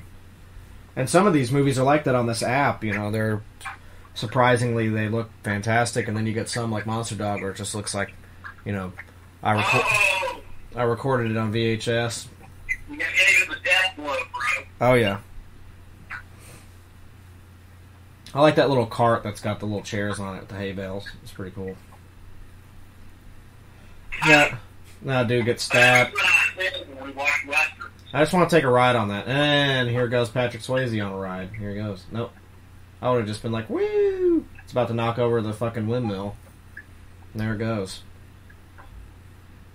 There goes your whole technology. The only technology they had in this entire barren wasteland was a fucking windmill. And Patrick Swayze just knocked it over with a hay cart. But I like the setup they have here. It looks almost like a stage. Like if they did a fucking concert like this where it was like a... And I know they have like actual... I think it's called Wasteland. It's called something Wasteland, and it's a Mad Max convention they do out in the desert every year. Where people actually dress up and have the fucking cars and the like all the crazy... I would love to go to that one day. It's called like Wasteland Fest or something crazy like that. I didn't see it. You're a little ahead of me, I think. You're the best competition I've ever had. But no one is better than me. Alright, pause it, because I think it's the guy that I'm looking at that's getting decapitated. I gotta catch up to you. Yep, I think it's happening. Pause it? Yeah, pause it, because you're a little bit ahead. I'm at 1:30:10. I'm actually ahead of you somehow. I didn't see a guy get his head chopped off. It's probably about 1:27. Okay, that's why. I'm at 1:30:22. So hang on. Let me see. Because this guy's about to get his head chopped off. Oh, he just got slit in the face. He's trying to do the dual sword, the dual blade action here. Berserker style. And there's the straight up decapitation. And then he flies, there was one sword up in the air. No more Berserker style for you. Patrick Swayze said he talks too much. Goes for the stab. Did stab him. And then he does the straight up decapitation right here. I'm waiting for it. We already impaled the motherfucker. Let's see. That dude's toast. I don't see a decapitation. Dude, I'm telling you, I just saw this shit. Just uppercutted this dude. He stabbed the main guy already? Yes. So what? Where are you at? You're at... I'm paused. You told me to pause it. It had to have happened around 1:25. It's right after that thing hit the fucking windshield. I didn't see him get decapitated. I must have looked away for a second. Well, whatever. I'm at one.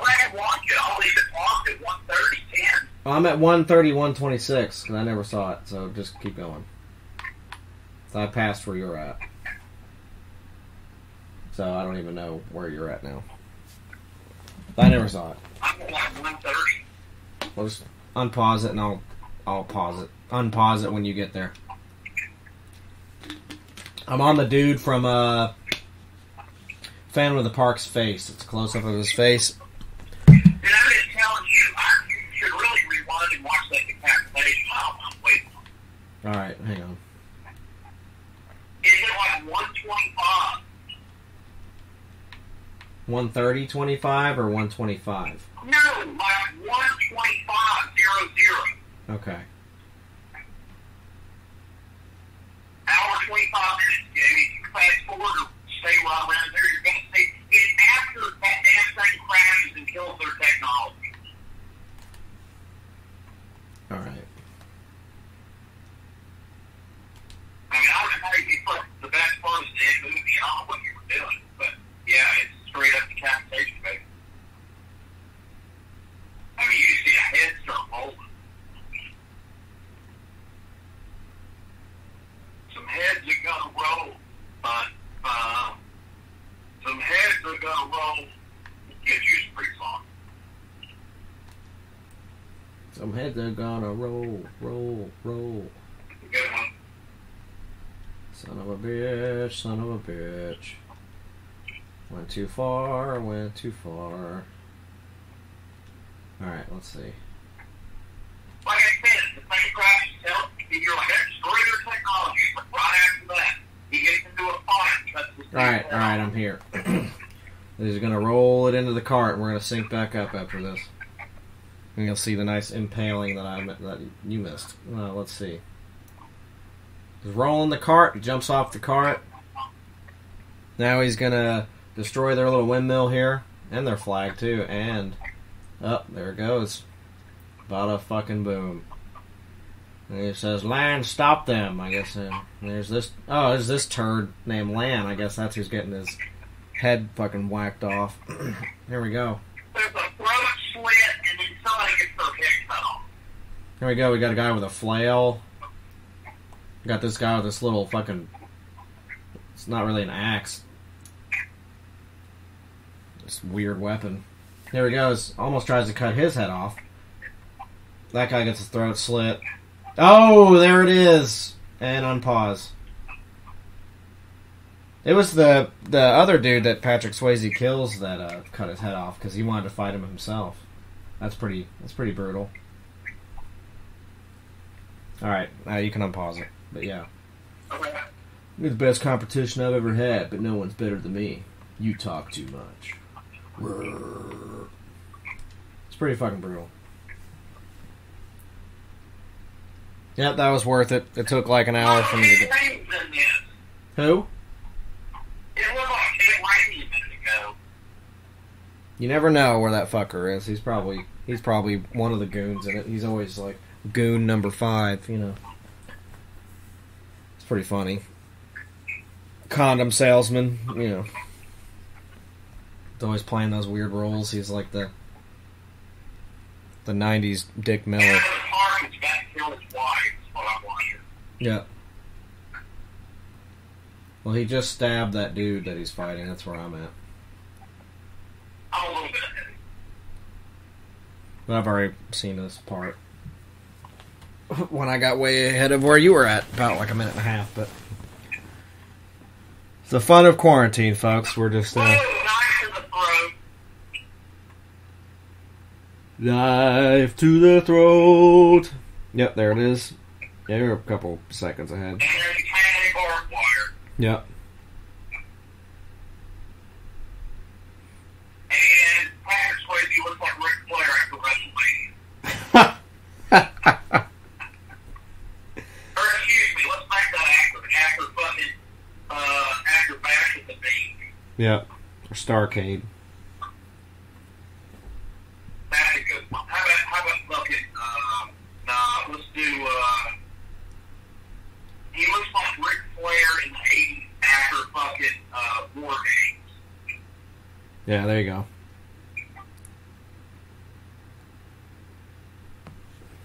Yep, and there's the barbed wire thing. Pretty fucking brutal kill. Gets pretty brutal in the end of this, you know. Kind of a little blood here and there, but then as it goes on, it gets pretty brutal. So, and you got that dude still with a sword in his chest. He's not dying. Yeah, he's still kicking it.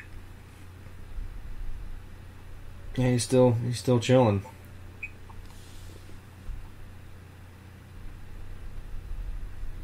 Still chilling.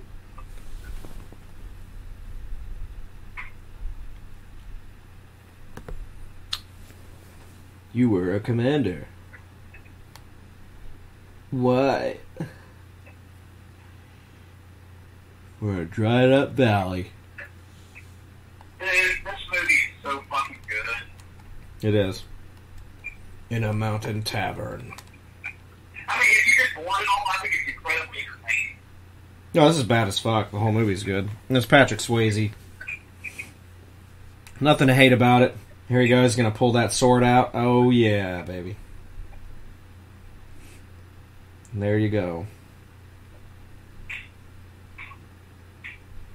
I guess he died valiantly, you know, with his blades in hand. And Swayze's just a total badass. Stands on his own. Him and his wife and little Anakin Skywalker there. He's gonna set sail with these fucking with these horses here, I'd imagine. Some big ass horses. The southern African desert's beautiful. You know, great landscape for this film. I think it's really cool. It's just badass. So hopefully they make a cool later. Do what? I need an action figure of him for this movie. Yes. If he was alive, I would have gotten a print from him from this. That's how much I like this. It's good. It's a cool fucking character for him to play. And even though we won't be doing it on the podcast, I think I'm going to go for a Swayze double feature. I think after I've had some land sharks later, I'm just fucking close it out with a Point Break later. hell yeah. That movie fucking kicks ass. But, you know, he's pretty much nameless in this movie, kind of like Mad Max is, you know. He's just known as Nomad, you know, he doesn't really have a name. Which I think is even more death metal as fuck, because he's just fucking nameless dude that's just saved this little valley, you know. It's pretty sweet. And then his wife's hair is really cool in this movie. And it's just epic, you know. And again, not like a Mad Max ripoff at all. It's just a post-apocalypse movie, but it's all Patrick Swayze kicking ass. What more can you want out of a film? And I loved. Well, we'll let it finish off, and then we'll get into the final thoughts. I think we're almost there. This part. He's walking away, leaving her. Yep. You are the strongest man I have ever known. It's just straight up badass, dude. Like there's. Yep. So I don't know how you can hate on stuff like this. It's just entertaining. Good fun. Good year for film. If you like Patrick Swayze, you want to take a break from the Dirty Dancing stuff that came out the same year, watch this movie, you know. If you want to see him whooping ass and fucking slitting throats. You guys are watching this at home. The ages are perfect. If you watch this and look at Patrick Swayze and then look at the small child, you'll see what Corey looks like in real life. I'm running out with my bag with all my fucking action figures in it. Wait, Patrick Swayze?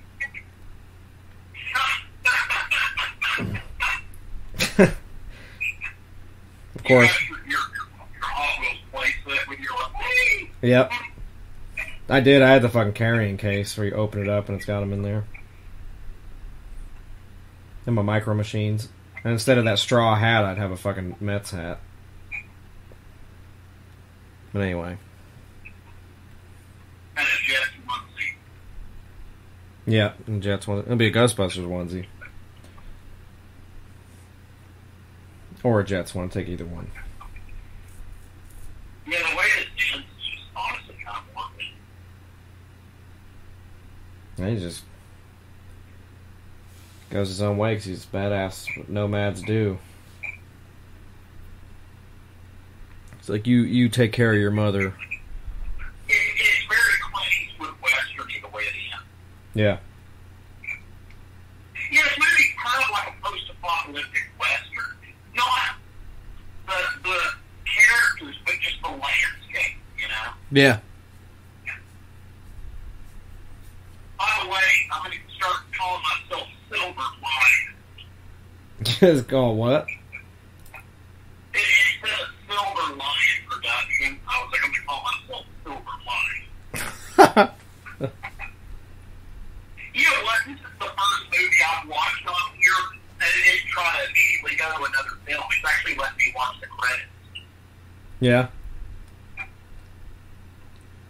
I think it's time to cue it up, son. Let's do some final thoughts. And final thoughts. Final thoughts. Thanks to Obituary there. Loved it. Loved it. I love Brian James. I love Lisa Niemi. I love John Fujioka. Marcel Van Heerden, who I don't know from other stuff, but he was that guy Lan, and I loved Arnold Vosloo being his debut, or at least one of his earlier films. The guy who plays Imhotep, so I was into that. What can I say about Patrick Swayze other than he's in the Batman sequels too? He is. But Patrick Swayze is just an incredible actor and personality, and there's really nothing he's done that I don't like. He's a perfect specimen, you know, as far as a human being, and like, say what you will, I'm comfortable with my sexuality, but goddamn, that dude was a fucking fox for a man. I'll give him that. I'll give him all the credit in the world. If I could have been any man to If I could have a template or be any guy or what I would look like for any man, like ever, I would want to look like Patrick Swayze. Just being honest, I'll just be like, that's who I want to look like, and I would fuck everything. I would fuck everything with a hole on this planet if I looked like him. Wouldn't even care. Wouldn't even fucking care. But everything he's done is amazing. Dude, he's trying to play class of 1999, so it is on here. Nice. But yeah, it's an amazing movie from an amazing year. You should check it out if you like post-apocalypse movies like Mad Max, but this is in no way, shape, or form. And Waterworld. Yeah, and Waterworld. It's just a post-apocalypse movie, but it has nothing to do with Mad Max or even resembles Mad Max. It's more of like a fantasy action movie, and it's a lot more violent than Mad Max, I think, personally. So yeah, I highly recommend it, especially if you're a Patrick Swayze fan. And there's a lot of screen time for Brian James, so check it out if you like him too, which I do, and I think this movie gives him a lot of screen time, and I love it. So yeah, Steel Dawn, love it. Check it out. It's good shit. It's an American movie, post-apocalypse movie, set after World War III. They're not fighting for oil; they're just fucking killing people. They're fighting for water, but yeah, it's good shit. Doctor. I've liked it since I saw it. You know, I had a VHS that I remember my uncle overpaid for it. He paid like $50 from the video store because I just kept renting it. He's like, here. And I literally, this is no joke, I literally watched that tape so much I broke it. Jesus. There's 3 VHS tapes that I broke when I was younger. Steel Dawn, Phantasm 3, Lord of the Dead. I'm just being honest with you, and Dirty Rotten Scoundrels with Steve Martin. Yeah. And Michael Caine. It's a good one. These are all essentials. True story. But yeah, I honestly don't remember the ones I broke. I've broken quite a few of tapes from watching them so many times. Another fun story, since this is a loose like Mother's Day episode, one that my mom wished that I would have broke was the Power Rangers episode with Pineapple the Clown. I watched that like every fucking day, and she hated me for it. So she probably wish I had broke that, but I never did. That was one of the only ones I had left. Was that and Last Crusade, Indiana Jones. And I'm going to tell you. And the original Psycho on VHS. When Matt and I lived together, it's my best friend from my past. I lost in 2007 to lymphatic cancer. When we lived together in 1993, we had 3 movies to watch. We had Wayne's World. We had the Tim Burton Batman with Michael Keaton and Jack Nicholson. And we had a really bad dub of Star Trek II Wrath of Khan. And because I recorded it upstairs in my bedroom, VCR to VCR, it accidentally picked up U102 fucking radio station. And not to be confused, there's 102 that was in Knoxville that played soft rock where my dad lived at the time. But in Florida, it was an AM gold station. So, like, you've got to realize we're watching, like, a serious scene where, like, Khan has attacked the ship and some of the kids that were the training kids have been killed and they're dying and stuff, and it's playing, we got the funk. Let out that funk. We got the funk. And that's funny, I was going to erase it and redo it, and actually, believe it or not, it's a fun story. I know it's more like a Mother's Day thing, but Matt loved it. He told me just to leave it. He would watch that high. That was funny. That is. Different scenes would have this music in it, you know? Like I'll never forget, this is a true story, I'm not making this up. When they first found out that Khan is taking over Regular One, yeah. If you guys have ever seen Star Trek II Wrath of Khan, it's about a little bit more than 30 minutes in. It's literally playing, if you like pina colada, out in the rain, and you can hear the dialogue in the film, but the radio station has bled into the dub. What scene was that? Where Karen Marcus, his ex, is trying to contact him and basically be like, why are you taking Genesis from us? And they're blocking it, the signal. So Bones, Kirk, and Spock are all sitting there trying to figure out what the hell's going on. And they're sitting there all like studying this thing and watching this video about Genesis. Yeah. You know, and one of the quoted scenes of that is Spock goes, Genesis literally is life from lifelessness. And during that, it's going, if you like pina colada, it's hilarious, you know. Yeah. Which would later become famous in that Guardians movie, but whatever, it was just funny. Right. Because it was like a soft rock station in Florida, so it's like, in other words, like, there's another scene in the movie where they're like in a ship-to-ship battle with Khan, inside the Mutar Nebula, and like they're fighting in there, and it's literally going, suddenly takes me away where I from that Christopher Cross song. Fucking hilarious, dude. That is funny. Makes me feel old. But anyway, good times. Yeah, that's all we had. Like, I remember we eventually got Phantasm 3 Lord of the Dead because it came out at the video store. We went and got that fucking thing. Yeah. And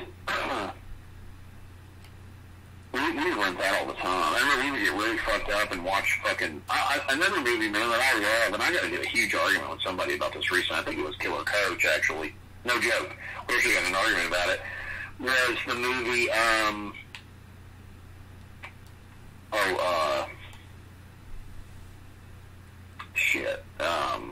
Dennis Hopper, Jack Nicholson, Peter Fonda. Easy Rider. Yeah. Man, we used to get so fucked up and watch that movie. And that's a fucking awesome movie. It is awesome. And that was the one thing, man, I gotta say this. A lot of my movie knowledge came from him, and that guy was a fucking encyclopedia. He taught me how to be a projectionist at a movie theater. I mean, I learned a lot of stuff from him about movies and TV and shit. Oh, yeah. He was very well versed in that. And I have a comic book artist. The guy was the most talented comic book artist I'd ever met for somebody that wasn't getting paid to draw comic books. Like, he was really, really good. So. Hell yeah. Anyway, Still Justice. I love it, man. Just makes me think about my past. Just start reminiscing. I loved it. Now, I love it. I loved it then. I love it. It's good. It's a good movie. I like it. I don't know. My uncle always liked it. My uncle's a truck driver. He loved watching that shit. It's fucking awesome. It's a good movie, man. You know? It is good. I kind of want him to stay with the chick and the kid, but I guess he does his own thing. Just keeps going. It's like a lone gunman thing, like a Western, the way it ends. Yeah. He's a total nomad. He doesn't, did his thing, saved people, and he's going to go do his own thing again until he runs into something else. So, it's beautiful. Beautiful. Yeah, it's pretty badass, man. It is beautiful. But yeah, thank you guys for listening to another Quarantine Edition episode where we kick it old school here on Phantasm Podcast, and we hope you guys enjoyed, and follow along with us on the Tubi app. That's where we've been hanging out. It's a free app. You can get it on pretty much anything that streams shit, apps like Roku and your phone and Xbox, PlayStation, Comcast, all that bullshit. So if you have a smart TV, it's probably on there. But yeah, feel free to follow along, or don't, or just listen to us ramble, whatever you gotta do. We hope you enjoy. And as always, from the Doctor and I, stay fucking gory. Check our new segment out on Apple TV. We've got a new TV show on there called Corey and the Doctor. Apple gave us a lot of money. They wanted us to come on there because our podcast was so popular. Yep. The show is about two divorced men. Corey plays a character named Lance, and I play a character named Simon. Yep. And we're both astrophysicists. I can't even say that word. You said it. And we study the universe, but we also at night dress up as superheroes and protect the city. So. Hell yeah. Look for that on Apple TV. Goddamn right. I wish that were actually true, but, maybe one day. It's before we stop this, I'm going to ask you, because I was already talking about who I think I am, but if you, for real, seriously, right now, they're like, look, we're going to give you the money / background / identity, even the physicalness if you want it. You don't have to take it. You can stay the way you are. You can change that, too. Which superhero or villain would you be? And that's either spectrum. Oh, shit. Anybody. Ah, that's hard. You could be Silver Surfer. You could be Dr. Because it's a difference between my favorites versus what I would actually want to be. I'm not asking that. I'm asking you. Well, no. I'm saying, it's a difference between... It's hard to pick between, what my favorites are versus what I would actually want to be myself. So that's different. It would probably be... I really like Moon Knight because I love Egyptian shit. I would love nothing more than to find the fucking goddamn staff of, Khonshu or whatever and fucking just get those powers. One of the rumors is a lot of people think Taskmaster is Moon Knight. That wouldn't make any sense. I don't know where people are getting that from, but it is a rumor. I know it doesn't make any sense. Because eventually they're going to make the movie. They'll make the movie eventually. They're supposed to in the next couple of years, but... he's too complex of a character just to be thrown in as a villain and then revealed. Because I don't think that's right either. I personally don't either, but whatever. It's a rumor mill thing. It is. Moon Knight would be really cool. I would also honestly love to be like Blade, because I think being like a daywalker would be the fucking shit. To have that sword and to fucking kill vampires, I think that would fucking rule. Yeah, beautiful black man already. Oh yeah, and just be, you know, fucking Wesley Snipes would rule. Like if you did the movie style version versus the comic version, would be really cool. No, I'm saying real out there. You are a beautiful black man. You are. Thank you, appreciate that.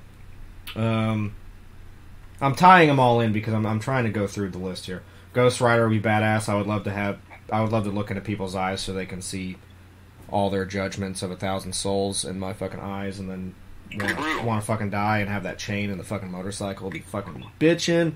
I would love to be, you know, the Punisher, because you can't die and you can just kill whoever you want. I think that would rule. God, that's really fucking hard. I'd love to be. It's not too complicated. I'm getting ready to jump to another thing, but you know, for me, I would say, to be honest,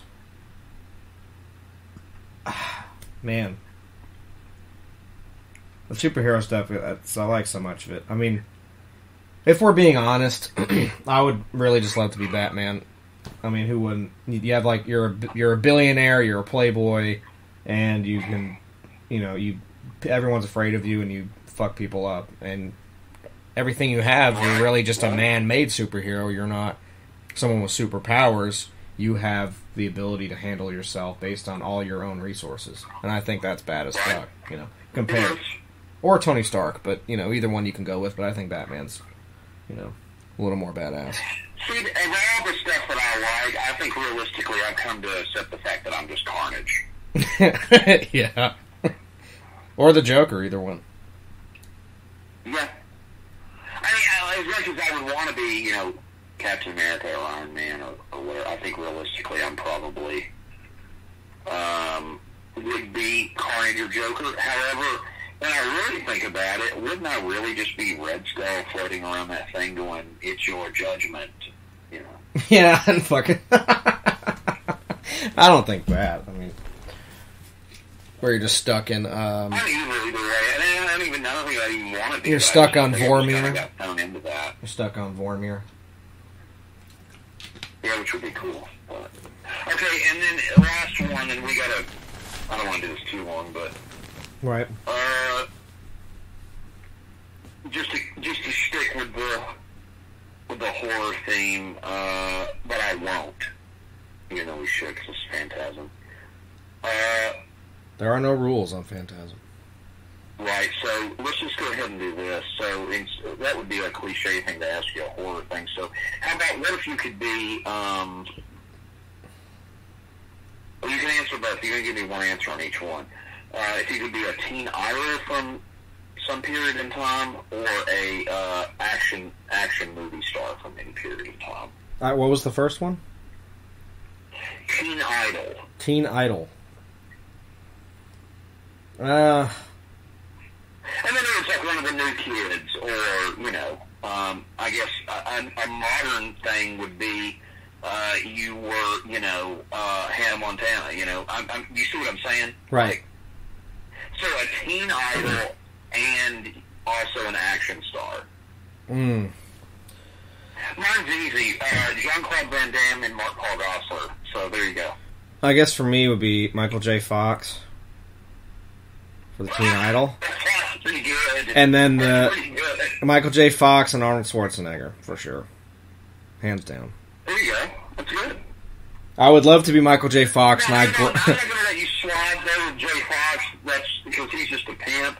You have to pick actually a teen idol. I literally picked the main cast to say that, but you got to pick something like that. You got to pick one of the guys from Beverly Hills 90210, something like that. It has to be a heartthrob. Okay. They tried to market Michael J. Fox like that, but he's actually just a really good Canadian actor. Yes. So you kind of skated on that. I need to a little bit more juicy from you on that. All right. Like you could go to Luke Perry, you know, Dylan from Beverly Hills 90210. You got to pick something like that. I'm not as versed in those as. I know, as me. It's awful. I'm a fucking man in a woman's body. What about Ashton Kutcher? I'm a woman in a man's body. There you go. But Ashton Kutcher. Does that count? Really? I love Ashton Kutcher, man. He's a good person, too, like in real life. That is incredibly That's what I wanted. There you go. That's a top of my head thing. I love that 70s show. That's what I wanted. That's good. I love that 70s show. I love him as a human being. I love his comedy movies. I love that he fucking porks to me more. I want to say something about that 70s show, and I'm not trying to crap on it for you. That one guy, I literally want to stick his face in a belt sander. Topher Grace? No, I like him. The guy with the fro? Yeah, that guy's a penis anyway. He's apparently a sexual offender of some kind. He has allegations. He's one of those places where I want to push it in. Yeah, he's one of those. He's a piece of garbage. Well, you don't understand. I always wanted to take a fucking belt sander to his face. Fuck it. And by the way, I just claim that we're going to totally shoot a horror movie where one of the kills and it's a belt sander. Oh, that'd be so awesome. Face. We need to make a horror movie anyway. It'll happen. Skin, blood, bones coming off. That'd be pretty brutal. The doctor does it in real life. I'll just film that. No, that's what I wanted. That's good. That's good. I like what you said. That's really. I never knew you liked him. That's so weird. That's cool. Love Ashton Kutcher. I love, Anybody ever knew who Dr. Russ was? They give it away if I knew that Mark Paul Vassar. Well, that fucking my jam. And actually, we forgot. We have a thing in Phantasm. Since we're on the phone, the doctor's phone cuts off right at 2 hours, and I don't know why. So I have to re-phone the doctor in here. And we always call it. This is the first time I get to. Oh, nope. It might have died. His phone might have died. Usually, I like to, tell him, it's the 2 hour moment, mark with Dr. West, and this is the first time, hopefully, if it didn't just die on him, when I get to do this on the podcast, because it'd be really funny. Okay, it's the 2 hour mark with Dr. West. Say it's the first time.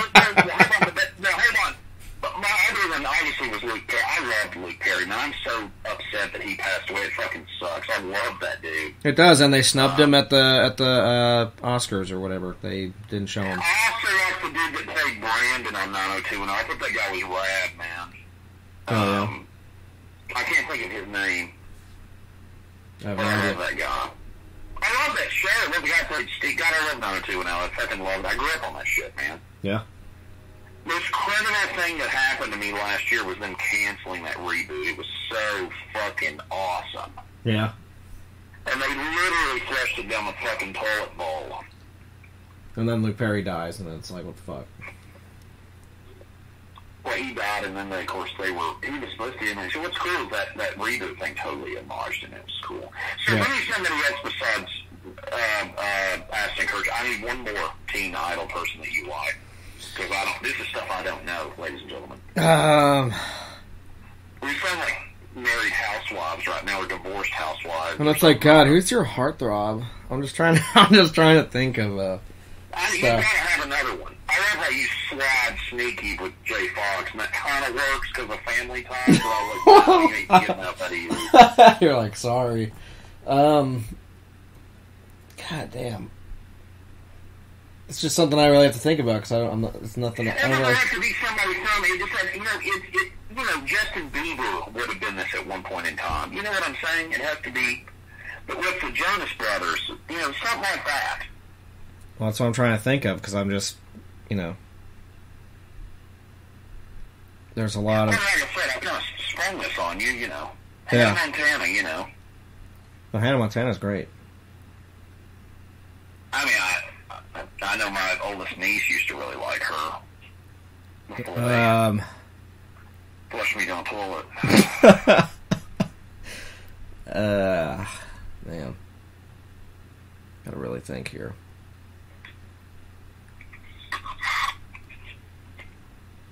TV is a good way to do that, I mean, I don't know who else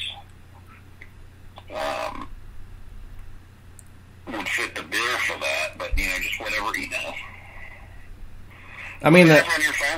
I mean, the question is, what you're asking more or less is like, a dude when you were growing up you would have boned. Is that what you're asking me? No. I'm talking one of these feeling that heartthrob. You're like, man, that's cool. And your friend's like, you're dumb, you're stupid, you're gay. You know, and you're like, yeah. No, I just think he's cool. I can pull some up here for you. No, I'm thinking. I'm almost there. I'm really thinking of them. Okay. And this was one, and this is an easy one, but this was one that people didn't like at the time I did. It took people time to like him. It was Heath Ledger. When he did 10 Things I Hate About You, I absolutely loved him in that film. Way before the Joker shit, this is like mid-90s. Loved him in that movie. And, you know, it took people a while. They were like, oh man, that movie sucks, or that guy sucks. And it's like, no, Heath Ledger's the shit. And then, now look at what happened. He's immortalized as, you know, the greatest villain of all time. But, yeah, Heath Ledger, I guess, would be one. Is that still? Do I need another one? Yeah, I need something a little juicier than that. Here's one that I like. I know one that you like. What about Zac Efron? Yeah, I was going to say that. Zac Efron's totally one for you. That guy's great, man. He's fucking good. I've never seen that 17 again movie. That movie's fucking awesome. It is awesome. God damn, man. Now, I did this for your age group, so I looked up 2000s heartthrobs, okay? So you got Chad Michael Murray, Jesse McCartney, Tom Welling, Zac Efron, Adam Brody, Orlando Bloom, Jared Padalecki, Ashton Kutcher, so you got one in there. Ryan Phillippe, are you a Ryan Phillippe guy? Who? Ryan Phillippe? Yeah. Nah. Orlando Bloom. Nah. Nick Cannon? He's alright. No, I'm okay. I'm trying to think of another one. I mean, this was the list I got. God, who else am I thinking of? Joseph Gordon-Levitt. Loved him. Another one that was in 10 Things I Hate About You with Heath Ledger. Loved Joseph Gordon-Levitt. He ended up also being a part of the Dark Knight series because he was Robin at the end. Okay, I'm going to throw some more at you. So you ready? See, this is better. You're naming off stuff. These are 90s ones, okay? You ready? Yeah. DiCaprio. Oh, absolutely. Jonathan Taylor Thomas. Love him. He was one of my favorites. Prince Jr. Never really cared for him. He was in I Know What You Did Last Summer. That was cool, and he was in those Scooby-Doo movies. His dad was a fantastic. Ryder Strong. I don't know who that is. That's the dude from Cabin Fever. The main guy. Joey Lawrence, who I like. Joey Lawrence is rad. Yeah. Justin Timberlake. Never cared for him. I like him as an artist, though. Leto. He's okay. I was never big. Joseph Gordon-Levitt, who I don't like. That's one of mine. Oh, do you like him? I do. That was one of them I just listed, yeah. Because he was also in 10 Things I Hate About You. Pretty much all those dudes that were in that film. Okay, Brad Pitt, who I don't like. I honestly don't like Brad Pitt. Nah, not a fan. He's alright. But here's some of mine. Are you ready? Yep. Jason Priestley, who was Brandon on 90210. Then you got John Stamos, who I fucking love. I'm a huge Full House nerd. Oh, of course. Uncle Jesse. James Vanderbeek. Yep. Love me some fucking Dawson's Creek. Yeah, Dawson's Creek. Oh, yeah. And then here's the ones that surprised me. You got Mario Lopez. Yep. Of course, Saved by the Bell, so I like him. But here's what's amazing. Luke Perry and Gosler are right there at the top of the list, so I guess I had my shit going there. Yep, there you go. I like it. All my friends hated all that shit, and I was like, you know what? I like him. I don't know. Good shit. But Stamos, man, Stamos was the shit. Yeah, I didn't think of that. Stamos was good, but I wasn't, wasn't a teen heartthrob when I grew up. He was already... Oh, dude, I'm a huge Full House. Oh, I love it. I still watch it. I watched it, but he was already, like, older by the time I started watching it, you know. Oh, sure, exactly, absolutely. And grow up with him. Rerun. Yeah. Sure, yeah. He looks like a vampire. He looks like he hasn't even fucking aged. Yeah, he still looks great. Still looks pretty much the same. Just not as tan. Anyway, weird way to end the episode, but I figured why not? Why do horror icons when we can do 2000/90s heartthrobs? Yeah, it's a fun topic, and kept us going for another 16 minutes, so you got the Doctor hang-up for, I think, the first time on Phantasm so far, so I kind of introed you back in because we never had that happen before. Let's explain that. So my phone hits 2 hours and 8 minutes, and it just shits the bed. Oh yeah, as soon as you... And it doesn't matter who I'm talking to. As soon as I used to think it was this thing between me and one of my exes, but it just hangs up. I don't know why. 2:08 and it fucking hangs up. It's done. As soon as that happened, I already segued it back to you, where I was like, I hopefully he didn't just die and it's going to answer, because it was like it hit 2 hours, and I was like, this is an inside joke no one's ever heard before, so it's kind of funny that it happened. So it was great. But yeah, we hope you guys enjoyed that. Check it out. Still Dawn's awesome. Happy Mother's Day. Hopefully you guys have your moms around. We don't, but hopefully you do. Right. And follow along on the Tubi app. Check us out, YouTube, Spotify, Apple, whatever you're watching this or listening to this on. We appreciate that. Let us know your teen heartthrobs. Post it on our Facebook. And if you're an asshole, we'll delete it. But, just be cool. Have fun. Watch out for the Doctor. Be safe out there. Don't be a fucking dick. And stay fucking gory officially this time.